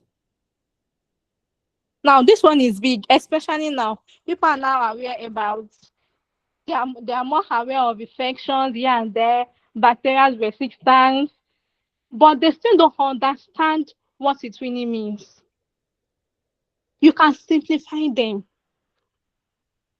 Why antibiotic resistance is dangerous, what happens to your sample in the microbiology lab, how lab helps track disease outbreak, COVID-19, West Nile viruses, chikungunya virus, yellow fever, all of those viruses, you can pick them one by one, explain them in the language people understand. You are making invisible work by being visible with that. People will start getting interested. They will start they will start noticing you. Now we have another quality control and lab system. For real, this is underrated. This particular niche. Very, very underrated on LinkedIn. Most people don't even know quality control exists. But as a medical laboratory science student, as a medical laboratory scientist, we all know how important this is. Bring topic under this, like how a small lab error can affect diagnosis. Why pre-analytical errors are so common. What it means when results are unreliable. In fact, your fellow colleagues can learn from this.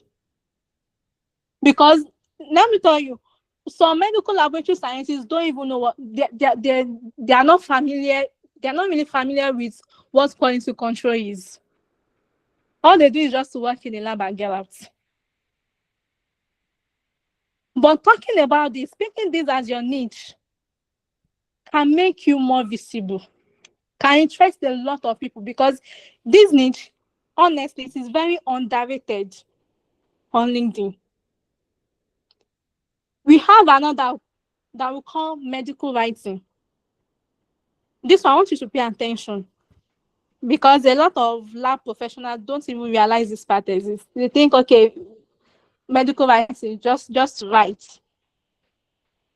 Medical writing is basically, you use your scientific knowledge to write. You just don't write. You just don't write. If you say you are a medical writer, you just don't write. And it is needed everywhere. Research people need them. Health blogs, WHOs, all these scientific publications, they need people like those that focus on this niche, medical writing. You use your scientific knowledge to write. You already understand science as a medical laboratory scientist. As medical laboratory science, you know what science means. But what you are adding is communication. So on LinkedIn, you can start simple. You can start engaging people, writing about what medical writing is. You can start writing an article. You can start tutoring people about what medical writing is, because honestly, most people need to be tutored about medical writing. You have to take training for you to be a professional, certifications, because it is kind of technical. Medical writing is kind of technical. You cannot just write. And with that, slowly, you are building a portfolio without even realizing that. We have another we call medical journalism. This is about telling health stories. You know, now medical journalism. You are breaking health stories. You are breaking it down. You are explaining what the news gets wrong sometimes. The event, the conference you went for, you are explaining in the language people understand. Because you as a lab scientist can read data properly. You can see things under means. So you can say things like, I read this study, here is what it actually means. I went for this conference, this is what I was able to pick. This is what I learned. My perspective as a lab scientist. So you break things down in a way people understand. And this kind of voice is rare. Is rare to on LinkedIn. We have lab leadership and management. If you're already working and going in your career, you can talk about leadership. You can talk about teamwork. You can talk about system. You can start focusing on all of those things I mentioned.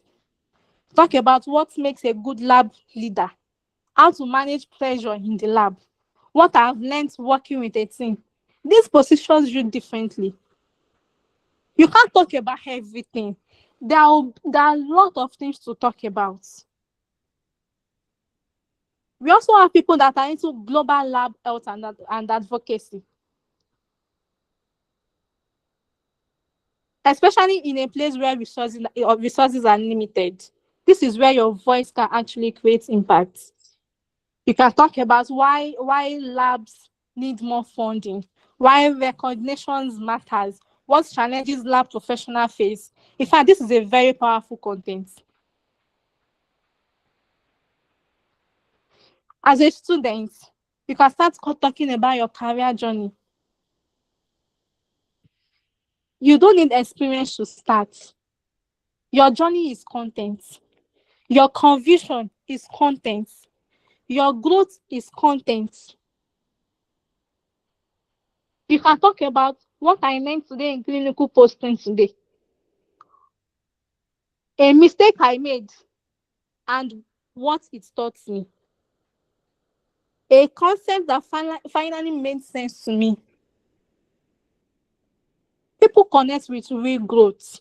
They don't connect with perfection. You can't be perfect. We can't be perfect. I am not perfect. So at this point, pick something, one or two areas. Like I said, you can start by exploring, but not for too long. You have to pick something, one or two things, and you stay there. That is how people start recognizing you. That is how you make people start noticing you. They'll start getting interested in your post, in your content. Now you just don't create content anyhow. Because knowing your niche is one thing, starting is another thing. So before you write any post, before you write on any topic, ask yourself, what do I know that someone else doesn't? What did I just learn recently? What do people misunderstand about my field? That is it. That is your post. Make your research. Do your research well. Although, like I said, you can't be perfect. Now, let me have something very important. Because you are not just creating content, you are creating medical content. Emphasis on medical. And that means you don't just write anything. There is a level of responsibility. You just don't write anything. First thing, you pick clarity over complexity. You are not trying to impress anybody. Just try to explain what you actually understand. If someone reads your post and still feel confused, then the post didn't work. Break things down. That is part of growth. You learn from that. You break things down. Use simple languages. Explain like you are talking to a patient. If you are among your fellow colleagues, then you can start using your medical jargons. But as long as you are creating content and your goal is to educate patients, you have to break things down in a way people can understand. And second thing, accuracy is everything. Before you post, ask yourself, is this correct? Am I sure? Because let me tell you, in this field, once people stop trusting your information, it is hard to recover from that. Before you post anything, make your research very well. You want to write about full blood counts. You want to write about anemia. You want to write about any diseases. You want to write about anything under this field. Make your research well. People are learning from you. So why should you be delivering wrong content? So if you are unsure about something, you check. There is a reason why there is Google. Confirm. Don't rush. Why will you just write something within 30 minutes and you post? Well, people use AI now. We will talk about that. This AI, I know many people, many of us are already using it. It's not bad. AI is very helpful. In fact, very, very helpful. But AI is not your voice. ChatGPT is not your voice. You are smarter than ChatGPT. You can use AI to generate ideas. You can use AI to help structure your writing. You don't tell ChatGPT to write for you. Can't you write yourself? If you really have passion for this thing, then you put effort into building yourself. Don't tell ChatGPT to write for you. After writing, tell ChatGPT to restructure that for you, your writing. You can use ChatGPT to simplify your explanations. You don't just copy and paste. Like we have a lot of those type of content on LinkedIn. I see most of those content. I shake my head because I can easily even recognize them. I can recognize them easily. Once your content starts sounding like machine, once it starts sounding like AI, people disconnect because they feel like you are not real. So use AI. I'm not saying you should not use AI. Use AI. Then come back and rewrite it in your own voice. Add your experience. Add your tone. Do you know we all have different tone? Use your tone. In fact, people know you for your tone.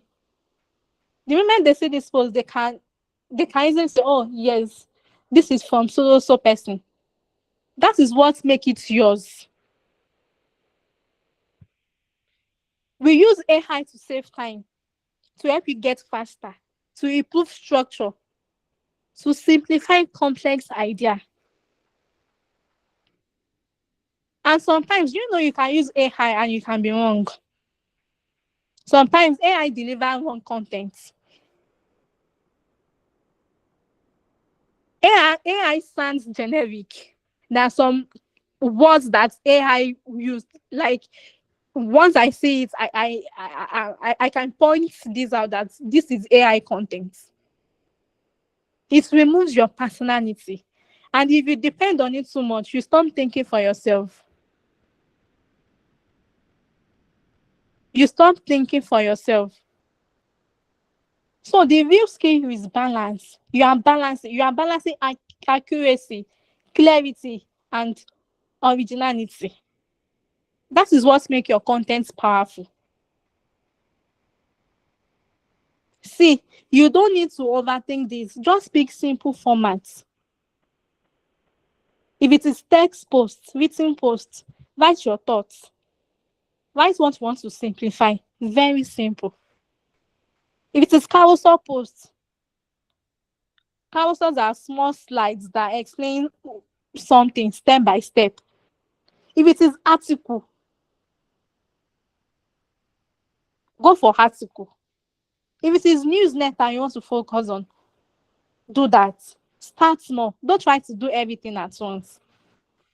Don't try to do everything at once. And please, this is very important. Stop waiting. Stop waiting until you feel ready. You will not feel ready. Your first post will not be perfect. I told you how I started my first post. Your first post cannot be perfect. It is not possible. Post that first post, then you improve later. Because the only way you can get better is by doing it. If you don't start, you can't know you can do this. Now let's move to the engagement discussion. Let me tell you something most people don't realize on LinkedIn. Posting is not enough. Some people will post and then disappear. I've seen so many upcoming LinkedIn influencers, creators that does that. They post and they disappears. They disappear rather. They drop the post like an assignment and and they go. And they come back, they will say LinkedIn is not working. Did you stay? Did you engage? How will it work? How will it work? You did not reply comments. You are not interacting with people. LinkedIn is a conversation. When people comment, reply them. Go to people's posts, comment, keep liking, ask questions, engage back. And it is not only when you post, even when you don't post, spend small time on LinkedIn engaging with others. Spend a little time on LinkedIn engaging with others, liking people posts, dropping comments, reasonable comments, not just congratulations, well done, I'm proud of you. Reasonable comments. Drop those reasonable comments under their posts, and they will start noticing you from there. Now let's talk about networking. And I know some people don't like that word. You know, it feels like you are trying to use people where they hear network, or you are forcing relationship. But that is not what it is. Networking is just building real relationship with people who are on a similar path. That is it. People you can learn from, people you can grow with, people you can collaborate with. Now, here's where we need to be honest with ourselves. A lot of us were raised with this mindset. Just do your work well, and people will notice you. For real, it sounds good, right?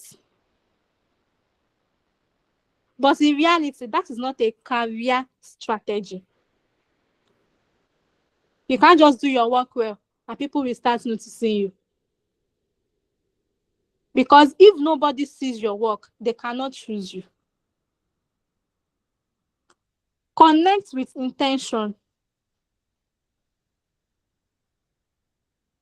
I'm telling you how to network properly on LinkedIn. Now, you connect with intention. Don't connect with anyhow people. Connect with people that are on similar path with what you do. Don't just accept anybody's friend's request. You don't need that. Don't accept random requests.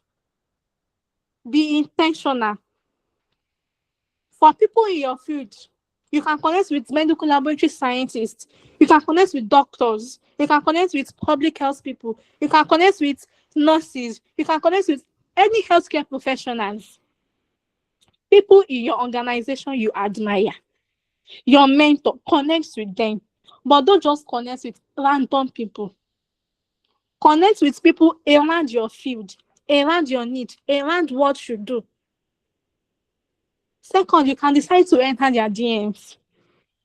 You can add a small message. It does not have to be long. Just something like, hello, I'm Gift, a medical laboratory scientist. I came across your profile and I really appreciate your work. I would love to connect. Very simple.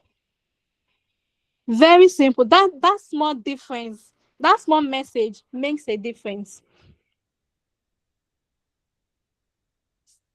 And thirdly, this is important. Engage before you act. Don't connect with someone today and tomorrow you are asking for a favor. It is not done that way. Why do you connect with this person today? Are you already in that person's DM tomorrow asking for a job, asking for a collaboration, asking for a partnership? Build that relationship first. Comment on their posts, support their work, be visible around them. So when you finally reach out, you are not a stranger anymore. They know you. They can recognize you. Yes, I notice. I always notice your posts under my. I always notice your comments under my posts. And let me say something very honestly. The person who get the opportunity is not always the smartest person in the room. Many times it is the most visible ones. Talent will make you qualified. But you see that visibility, that is what gets you selected. So build your network like it matters. Be intentional about it because it actually does. Now let me prepare you properly because I don't want to leave you here and get you discouraged. Growth on LinkedIn is not fast, especially people that chose the healthcare line, medical writing, and all of those. Growth on LinkedIn is not fast. It is not. I'm telling you. You can post today, one like. You can post tomorrow, 10 like. Next one, 12. It goes up and down. You know how the algorithm works on LinkedIn. Don't worry, when you start, you will know. Growth on LinkedIn is not fast. You can't expect instant results. And if you are not careful, you will start feeling like it is not working. I've been discouraged so many times. Like so many times. I've wanted to give up so many times. But I just kept on moving. So here is what you don't see. There are people watching you silently. A lot of people. A lot of people are watching you. They are reading your content. They are reading your posts. They are learning from you. They are recognizing your name. But do you know what they are not doing? They are not liking. They are not commenting. So don't bother. That is what is common. I'm telling you what is common in this health line. One day you just notice that you get a message out of nowhere. Boom. Opportunity, collaboration, referrals, mentorship. That's how it works for LinkedIn. I'm talking about health. I don't know about other niche. From someone you didn't even know that was paying attention. That is how it works. So don't focus only on likes. Focus on consistency. Show up 3 times in a week, and that 3 times must be consistent. Once in a week is not enough. You are just starting. Even if you want to relax, at least build your brand. Be known first, even if you want to relax. But now that you are just starting off, be consistent. 3 times in a week, 4 times in a week. Do it over time. That is what builds something real. That is what builds something real. You don't need to go viral. You just need to be valuable. Be valuable. Forget about going viral. You want to be popular, so you start sharing fake content. No, that doesn't work. From the little post, from the little post that you dropped today, someone already picked 1 or 2 lessons from that. So don't just do the work. Let your work be seen. Before I wrap up, I want you to think about something. If you start posting today, what is the worst thing that can happen? What is the worst thing that can happen? The worst is that nobody will engage. Will you die? No. But you know you have passion for this thing. You won't rest. You won't relent. The worst thing that can happen if you drop your post today is nobody will engage. You feel uncomfortable. You feel discouraged. But with time, that feeling goes away. When someone enters your DM asking for advice, in fact, you will be happy. That is what motivates people.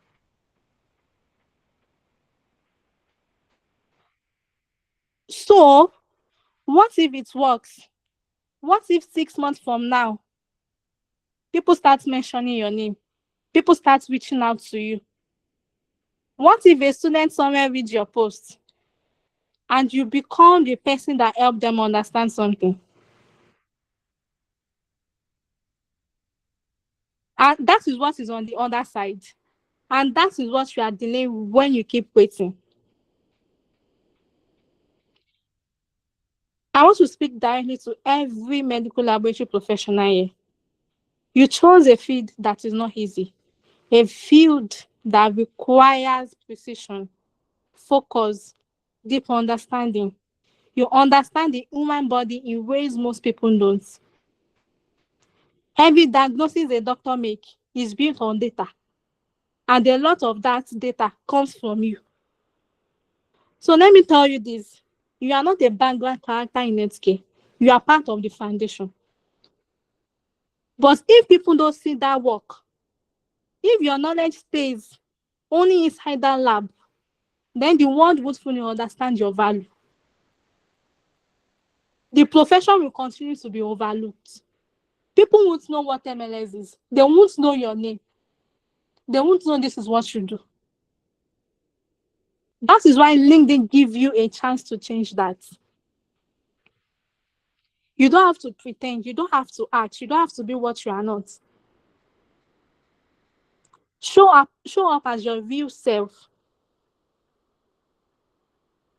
Share your journey, your knowledge, what you know, and your voice. Stop waiting and just start. Start small. A post, one update, one connection. That is what you need. Just start. And if you are someone who is just starting out in the medical laboratory science journey, or if you are trying to understand the field better, I wrote a book actually. It is called A Beginner's Guide to Medical Laboratory Science. It is a guide that walks you through what the profession really looks like, the journey, the realities, the opportunity beyond the lab. Don't worry, I will share the link with you after this section. You can feel free to check it out. And I'm very sure, I promise you, that you learn one or two things from that book also. So thank you so much for having me here. Thank you for listening. I hope you all gained one or two things from tonight's section. Thank you so much. I actually appreciate this.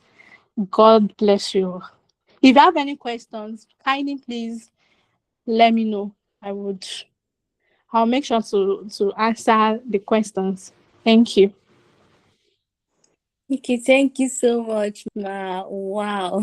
Please, let's keep the emojis coming. Let's give her a clapping ovation, because honestly, like it was an amazing session. Like, again, at some point you're just speaking to me directly.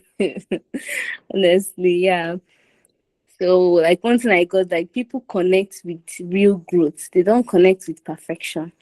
This is a wake-up call for us to build on LinkedIn. Let's make ourselves visible. So if we have questions for Miss Fade Kemi, so we can drop it on the chat. We'll be taking just 2 questions, please, because of time. We'll be taking just 2 questions. So I already announced in the chat box. Okay, while waiting for our question, okay, I have a question for her. Ma, I have a question for you, Ma. Ma, please, I know this question has been answered during the course of this webinar, but I still want to know your take on it. Like you said, you should connect with persons. I've been ignored several times on LinkedIn. Like, I connect with people, I try to talk to them, they don't reply. So how can, and it's very discouraging. So how can one handle that? Thank you. The real answer to that question, let me be frank with you. People do that a lot on LinkedIn. You send message to them, they won't reply. It is very normal. But that doesn't mean they are ignoring you. The moment you send that message, they check. They know the name of the person who sends it. But they don't reply, and that doesn't mean anything. That should not discourage you. If you really want to get a reply from such person, from such creator, don't just drop one message. Be consistent with that. You can drop one today. The day after the day you dropped that message, you dropped another one. You can drop like 3 times, drop message like 3 times in a week. Do that consistently until the person message replies you. If that creator see that this person is on my neck, if he or she constantly seeing your message, I can assure you he or she will reply. But just dropping one message and you already decided in your mind that okay, this person did not reply and that's it. No, you just don't, you don't end it that way. If you really need something valuable from that person, you keep on doing that. You keep on, you send the message constantly. So that's it. Don't let it discourage you at all. I hope I answered your question.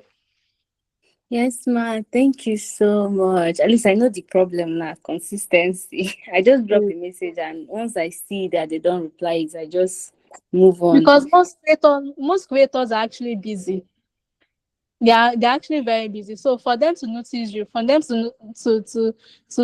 to decide that okay, I think this person wants something from me, you have to show up consistently on their DMs, and they will eventually reply to your message. But dropping ones and forgetting about that, it is not the right way to go.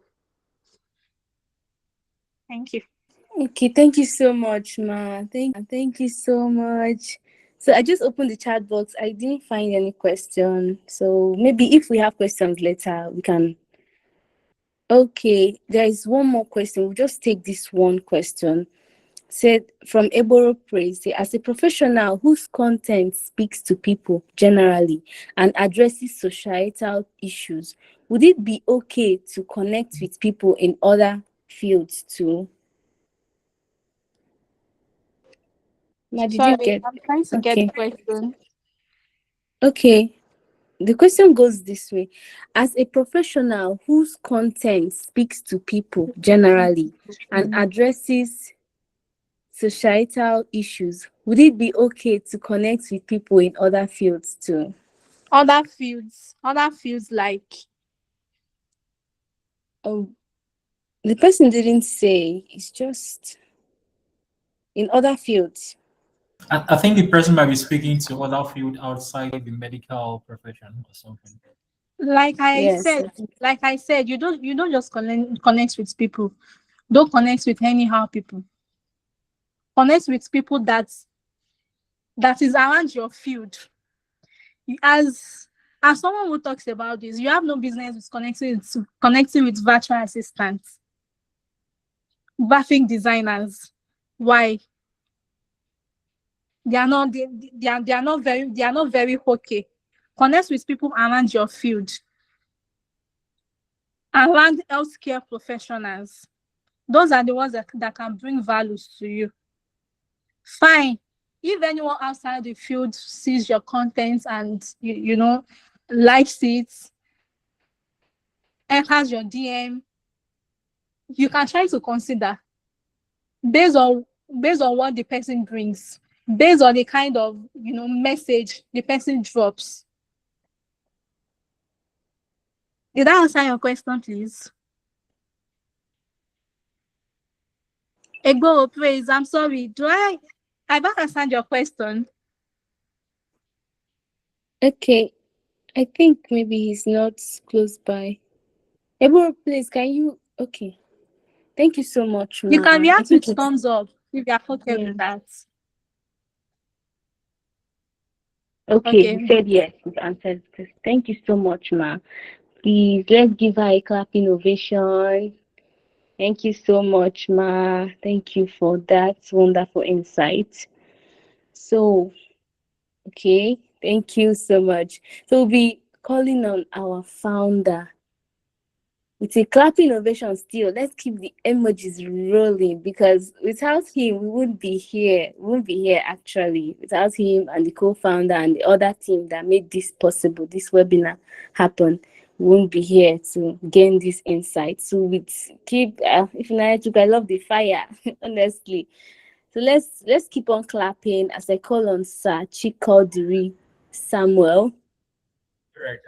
Thank you so much, everyone. Thank you so much to everyone that has spoken from the very first day to yesterday to today. It's been back to back, and the way that Adefia you had to take the time to dish out this it's quite informative, a lot of insight. I was sharing with the team earlier today, and I told them, okay, let's just come ready to learn, right? Because sessions like this are paid for. All right, I know they're paying a lot of money just to get this kind of information, and we are having it dished out just for you to just show up and get it. Thank you so much. Thank you so much. So having heard all this, what's the next line of action? That's the reason why I'm coming up. So if not, my co-founder have already addressed a couple of things. So the reason why I'm coming up is a lot of time we go into sessions and we hear a lot of insight. Then we shout to Rema, especially in this climb where we are.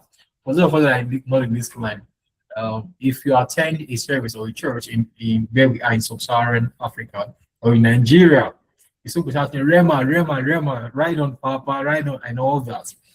And after a couple of months, you see their life remain the same. So you probably asking, did they misplace the Rema or something? So that's the reason why this session will be happening. So we indulge us. I'll try as much as I can to do that in the next 15 minutes. Today is the last day, so we'll just have to take out this session real quickly. So I'll be sharing my slide very quickly. Let me try to see if I will just pull out the slide.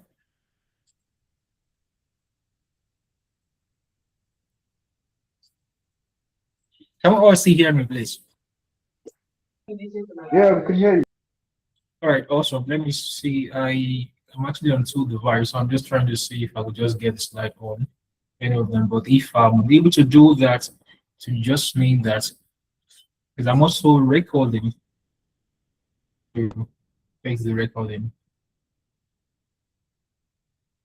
So just in a bit. Oh, it's coming up here, but it's not showing up the other end.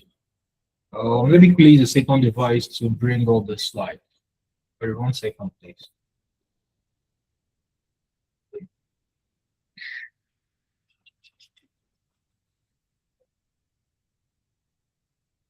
So it's one command good to be small. So what I would just do is to use my phone. So I'm using a mobile phone now. So I'll just make the best use of it, right? Because I don't want to affect the recording. So if it's tampers with the recording, to mean that all the work done today has been zero. Right. So on this slide, so we're looking at, can we still hear me, please? Awesome. So we've been here on the call since okay, Adefia, your hand is up. Yes, please. Sorry for the interruption. I dropped the link to the PDF on the group already and the link to the book, so anyone can have access to that.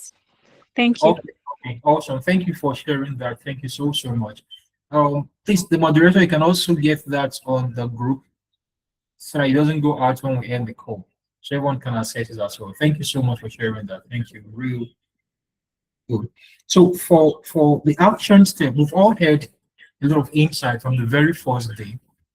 Now the key thing is that whatever thing that I was in a conference some days back, and one of the key things that was striking for me was that when the speaker talked about the fact that IJ is actually free, but then the key thing about IJ is that IJ can be very very short-lived when you don't action on them, right? So action is actually very key. Jim Ross said something, action prompto. That would mean action quickly.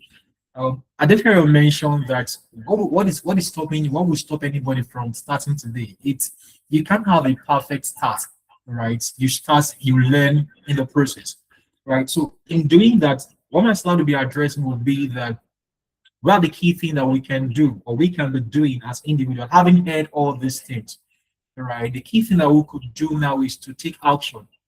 Take action. Make a recap of the learning good thing is that the recordings of the learning will be made available to us, right? The link will be shared. So you go back to from the very first day. Don't assume you've captured everything in one learning. Don't assume you've captured everything in the few minutes you spent. No, there's been a lot that was packed in those little time that we spent, those 2 hours time. A lot was actually packed in there. So going back to regurgitate, just like we know how ruminant animals do. Now, animals that chew cud. We know, how many of us have seen cow or sheep chew cud? How many of us have seen them chew cud? Right? When they are done eating, then they go sit down before they start ruminating, then chewing right again the food that they've ate. That's more like ruminating and chewing what they've eaten over again to get the best of what they've eaten. So the same thing applies. Going back to from the very first day, the very first speaker that spoke on that, I remember Mr. Yama. You go back, glean all the insight, listen over and over again, get your writing material, write down something, key action step. What am I supposed to do? Or what do I do from this point on? Right? Your personal action blueprint, write it down. If you're using a tablet, if tablet works for you, awesome. Bring out a tablet and note it down. How do I curate for myself a personal blueprint on this journey? To give yourself timeline on the journey. If you need an accountability system, that's the as much as we can on TSJHub, we will try to create that. But also you owe yourself that responsibility to take key actions, and do the work. Like we always hear and we've been told this, we're told in school that 90 or 95% of the work is for you to do. The lecturers does just 3% of it. Now the next thing we have to consider is system creation framework. System creation. How do you create a system? I do read lots of books and listen a lot of speakers, and wonderful speakers at that. Jim Rohn also mentioned something that everything rises and falls on system. If you don't have a proper system, or if you don't put a proper system in place, all these things that have been said from day one, we've put in a lot of work for it to go to a waste, right? All the things that have been said from day one will still come down to you. Still come back here in the next webinar, and we'll make sure that we'll charge you in the next webinar, make it $100, so that you feel the weight of what we are going through now, right? Everything rises and falls on systems, right? When you don't have a proper system or a proper structure to hold what have been dished out from day one to now, to this very moment, it will not work, right? And if you have a challenge of not having a proper internalized system, you can reach out so that we can help you with one. There is a book that I will recommend to each and every one of us. That's a book by James Clear, when he was talking about atomic habits. When you read that book, Atomic Habits, it explains to you how you can break an habit and build a habit that works for you. It's more like you're building an internal fortress that helps you to stay focused on what you have proposed in your heart to do, all right? Because from day one, a lot of us are receiving said, okay, I'm going to start doing this, I'm going to start doing this. And before you know it, after a couple of days, oh, you're not doing it, you're relenting. That's because this internal system you have on the inside of you is not built already for that. So you still have the old framework. It's more like you're having to build a skyscraper on a very shallow foundation.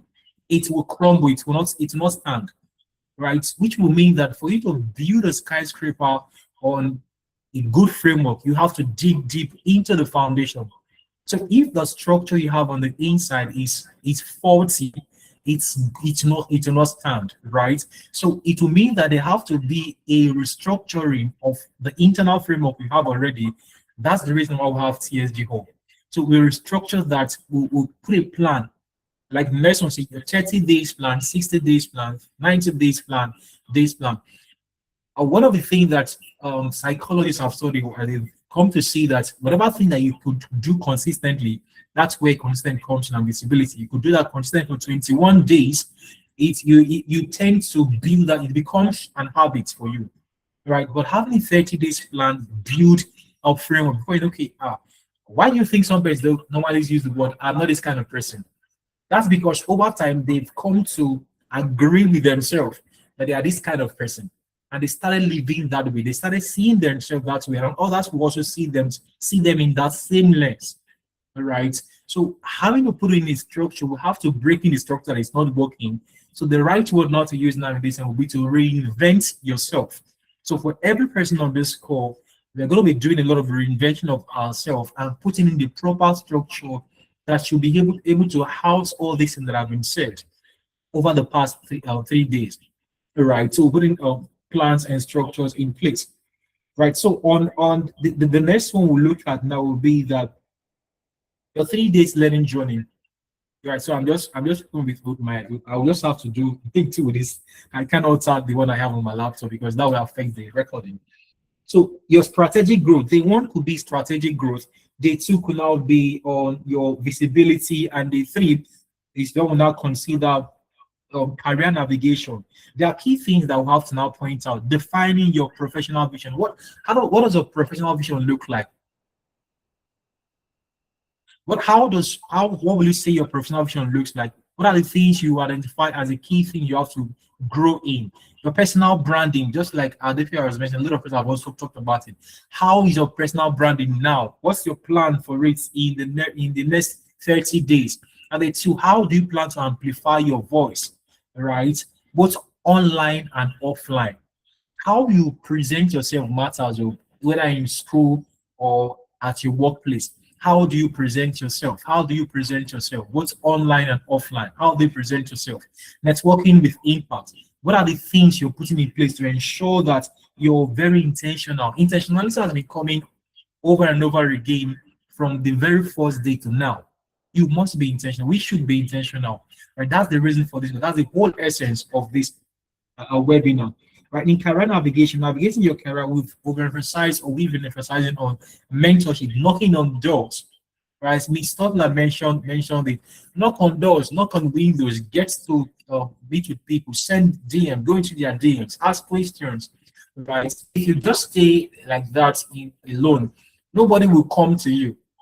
Everybody's living life. Everybody's trying to navigate different levels. Even for those that you're like, we know Dangote. Dangote is trying to navigate some parts, right? For you to get anything, you must be out there. That's very important. You must be out there. Action systems that drive results.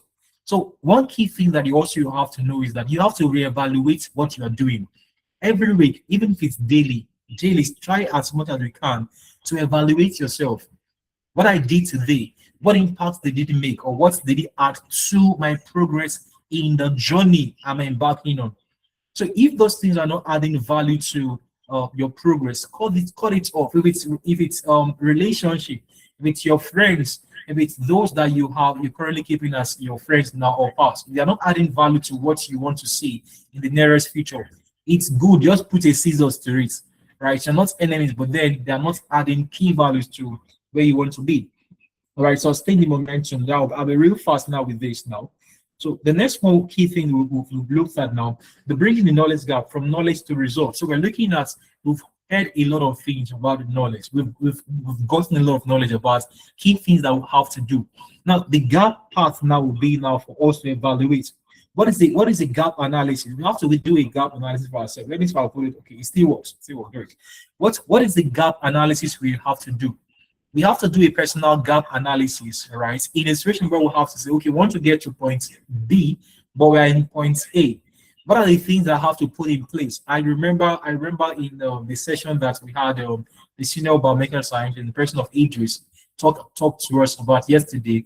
Shamin also mentioned this. We also had Stella Maris mention it. Gap analysis. Also, Mrs. Stotler talked about it today.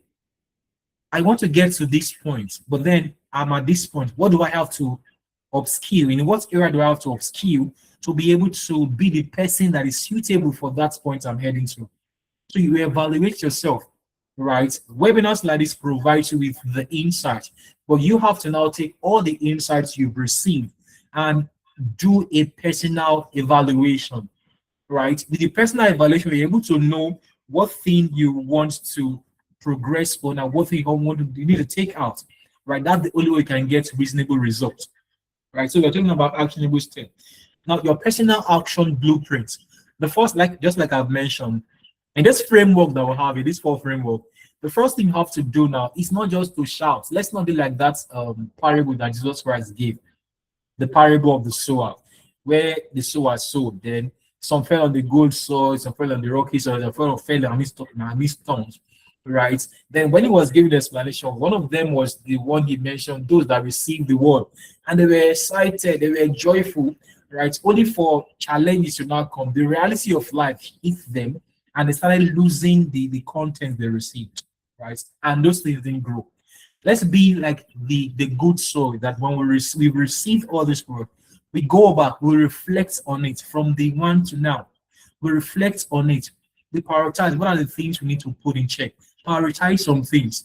If you are high on consuming TikTok that is not adding value to you, you just have to take it all out and do the needful, right? Do the first thing first. They'll make progress. Then as much as you can, when you're taking this action, always review, go back and review, create a structure around it to review your actions and all that. All right. So the next one we'll have to also look at is strategic growth. Let our growth be strategic. Define your 12 months. So maybe for some person, 12 months might be a lot. You can start with 3 months.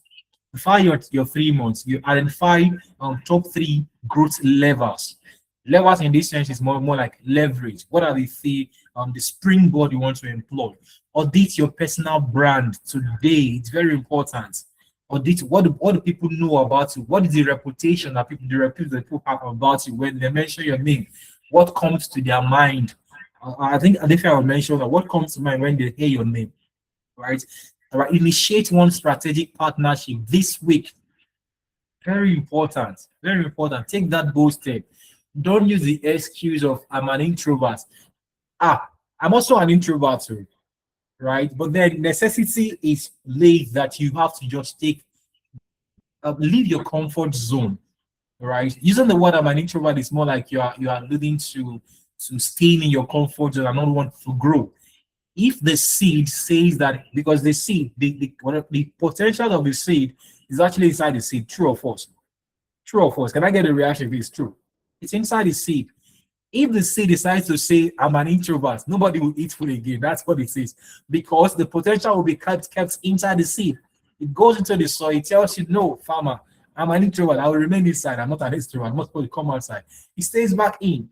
But the potentials of the seed will still have to come forth, right? Then it shoots out and start sprouting, regardless of the fact that the seed is an introvert. It still comes out. Then before you know, the roots is out. Before you know, the fruits are out. Before you know, people are coming to take from the produce from the seed. Then we have loads of fruits coming out from the seed, which are very key things. Join and create a mastermind group. So what's a mastermind group? A mastermind group is actually having someone that is in the same thought, the same mindset just as you. For instance, myself and Odera. So a mastermind group now in this context, now in the general context, that could now be that everybody that is on this call, they are of the same, we are of like mind. So your mastermind group is that person that is thinking in the same frequency as yourself, right? If you have a person that is thinking in the same frequency as you, that person is your mastermind group. There are some persons you will share some kind of idea with. They can't phantom it. They can't reason it. They're not thinking in that frequency. Those group of persons are not your mastermind group, right? So your mastermind group are persons that are thinking in the same frequency as you are, right? If you give an example of a radio, when you're changing frequency, you say that you have to be in a particular frequency to be able to connect to some network. Those are your mastermind group. Now, visibility, I won't have to reiterate this over again. It has been talked about. The visible, it's important. So for career navigation, map your career transition for those that want to transit into any area or tech, right? Tech is not looking like oil money. You have to plan. No, you don't just transit by accident. So it doesn't happen. I know there I mentioned that. You have to plan. Please, you have to plan. If you're already in your current job, you don't have to quit your current job. If you quit your current job, it'll be a rough way. The way will be rough and narrow. But then you have to plan strategically, build yourself, upskill strategically, and build. It's a progressive, it's a journey, right? See it as a journey. Create a career portfolio and document. right? And seek one mentorship or sponsorship relationship. Register for one upskilling opportunity. Share your wins publicly. I definitely mentioned this. Share your wins on LinkedIn. For everyone in the community, will have to drag you to go and optimize your LinkedIn. We'll follow through with that for everyone that is ready to grow. We ensure that every one person will have to optimize their LinkedIn. Share your wins, share your losses, right? That's part of what Adekemi mentioned. These are how to know that you're actually real human beings. You're not robots. You're humans. Humans have those the ups and the down, the high and the low. Share them, because by sharing it, you're also inspiring someone else who is also going through the same thing, or the same journey or similar journey as you. Very key. I'll have to be real quick now. Building system that works for you. Build system that works for you. Time block. Time blocking is more like you schedule a time where you're supposed to do a particular thing, and that time is for that thing alone. Do time blocking. It works, right? These are practical, productivity hack. Time block to improve your productivity. Now, weekly review. Start with daily review. Have a weekly review rituals and or accountability partner. This one is very key, and already we have system in place to ensure that in TSJHub. Then also progress tracking, important. You could decide to use different methods for progress tracking. We also onboard that or put that in place, or we have that in place already. Then we'll get everybody on board on it already. Learning integration, very important. I have to be real fast now. Environment design. Design your environment to work for you. This one is very important. If you have vision, if you have a plan, and your environment does not work for that, it's not suitable for that plan, it will not work.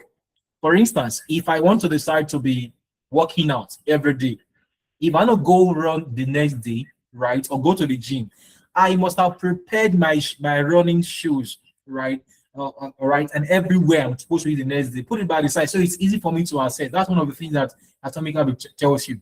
Make the next progress you want to attain easy to access, right? If I'm always on social media, I have to keep my phone far away, or I will remove the app, change where the apps actually are, change some things on your phone. It restrains you from having those things your mind is already primed to. So the mind tried it's not there. Then you do some things, create the environment both on your phone and around you. Make your environment suitable to the progress you want to see, right? If you're the kind of person that wants to start reading books, right, keep the book you want to read close to you in bed. When you're in bed, just pick that book and even if you're sleeping on the book, the next day you'll be better, like that. And work with the plan. Do it. You can do a 15 days plan, 30 days plan, and all that, right? I just have to rush through this. You don't have to do this alone. You don't have to do it alone. So accountability is a multiplier. It multiplies execution. When you have someone that you are accountable to, an accountability partner, it multiplies execution, because you don't want to feel like, okay, this person is not serious. You want people to be looking at you like you're not a serious person. So you want to action on some things. Action pronto. Community multiplies impact. And we cannot overemphasize the community multiplies impact, like we have in TSJ.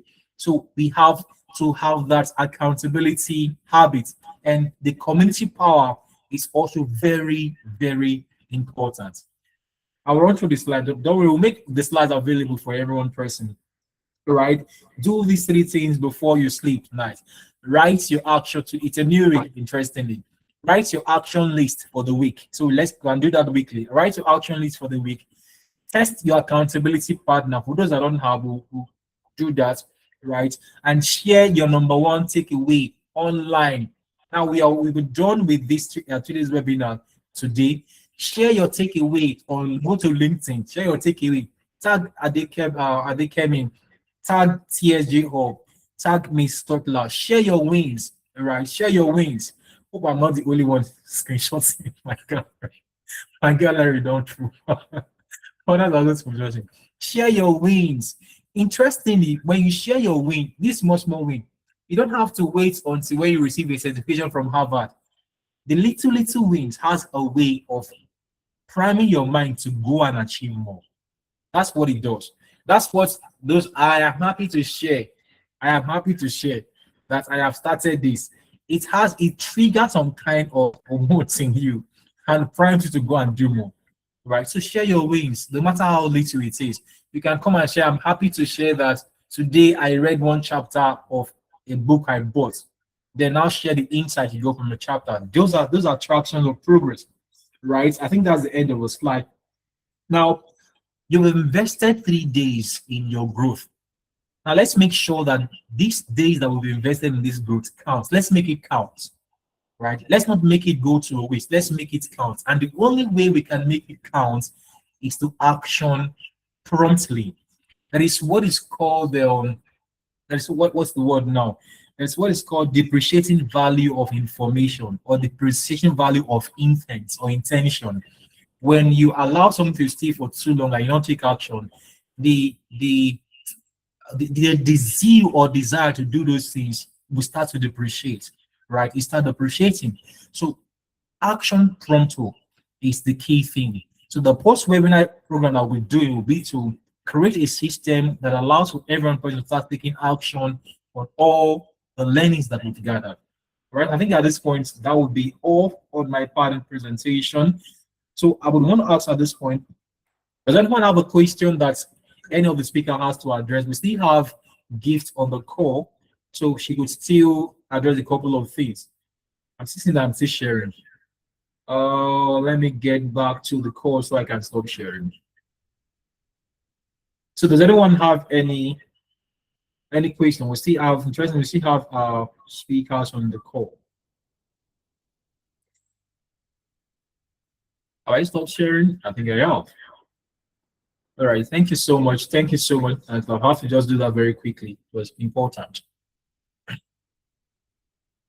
All right, I want to say a big thank you to all the speakers from the very first day. We do not take this for granted, and this is actually our first edition of webinar.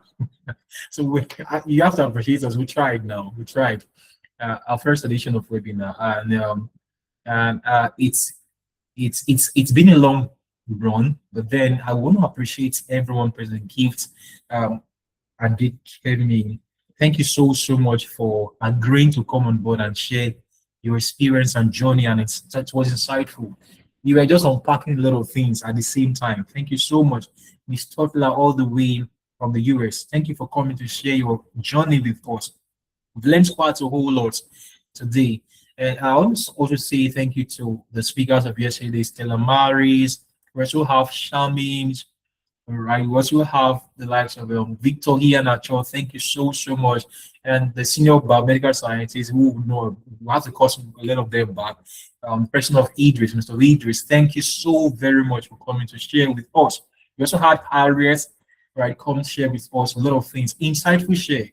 This share, and interestingly, they came willing to pour into every one person that will be on the call, and that they did out of a free will, right? And that for me, it's remarkable. It's remarkable.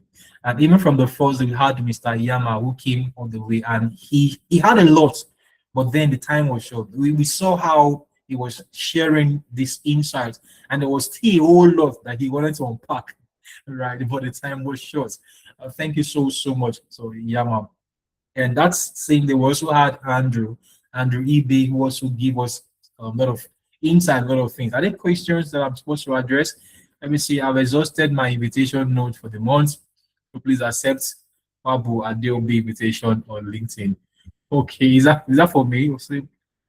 Okay, I'm looking through the research. I'm still saying this webinar made me wish I'm a scientist. I mean, make I switch from physiotherapy.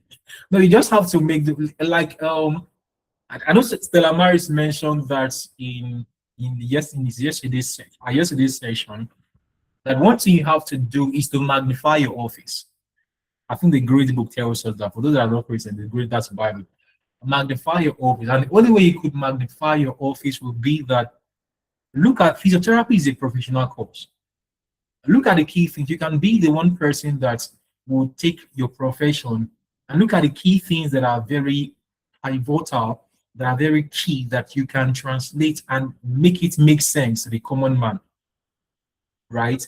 So when you are doing that, you will see that there are a lot of things in that field that you can put in a way that people could relate with, right? And you build a community around you, build your niche around that. Just like Adikemi mentioned in during our session. So whatever course you run, there quite a whole lot. Knowledge is vast in different fields. So it's just for people to look at the things. Even when you look at an ant, you can learn a whole lot from an ant, right? It applies across board. It's just for you now to sit down, reflect on it, then see what can I get, what information, what insight can I get from this, and how can I package this knowledge and make people understand this knowledge, then and give it to them to the end that it adds value to them. So when you're adding value from the information you're getting, that's when the knowledge you have is making impact, right? But then when one of the things that this hub is also doing is not to make us a knowledge harbor, and we are not applying it. And that was one of the key things that Mr. Stoller mentioned. The knowledge that we have should make us innovative, and people should feel the impact of what we know, right? When people don't get to feel the impact of what we know, it means you are just knowledge dump. They're just dumping a lot of knowledge on you. You're just moving about. You're taking space. You're not adding value, right? But then when you take all the knowledge, you remember Miss Stoller mentioned she learned a lot of course, and she now has to look at how did she bring in physics into what she was doing. She was able to harness all these things, right? Brought them together and give something to her board. The same thing applies to us. All the knowledge you've gathered, bring them together. And the only part where you could put that together is when you have the mental framework to say, okay, I want to be innovative, I want to solve a problem. So whenever time you see a challenge, see that as an opportunity to innovate around it and bet a solution, right? By so doing, you prime your mind to start thinking, to be solution oriented, right? Let's not be among the sort of pack of people that always complain that this one is not, that federal government is not doing this, they're not doing that to us, they did not give us scholarship. And no, let's take away that mindset and prime our minds to have the mindset that thinks solution. When there is a problem, I'm the right guy for your solution. When there's a problem, I'm your guy. So just call me up, let me build that solution for you. So when you prime our mind out, before you know it, your mind begins to see solutions to problems. So that works across board. So is there another question? And interestingly, we still have our speakers on the call, so we can, it's about 10, so I think it's a good time. So do you have any other question?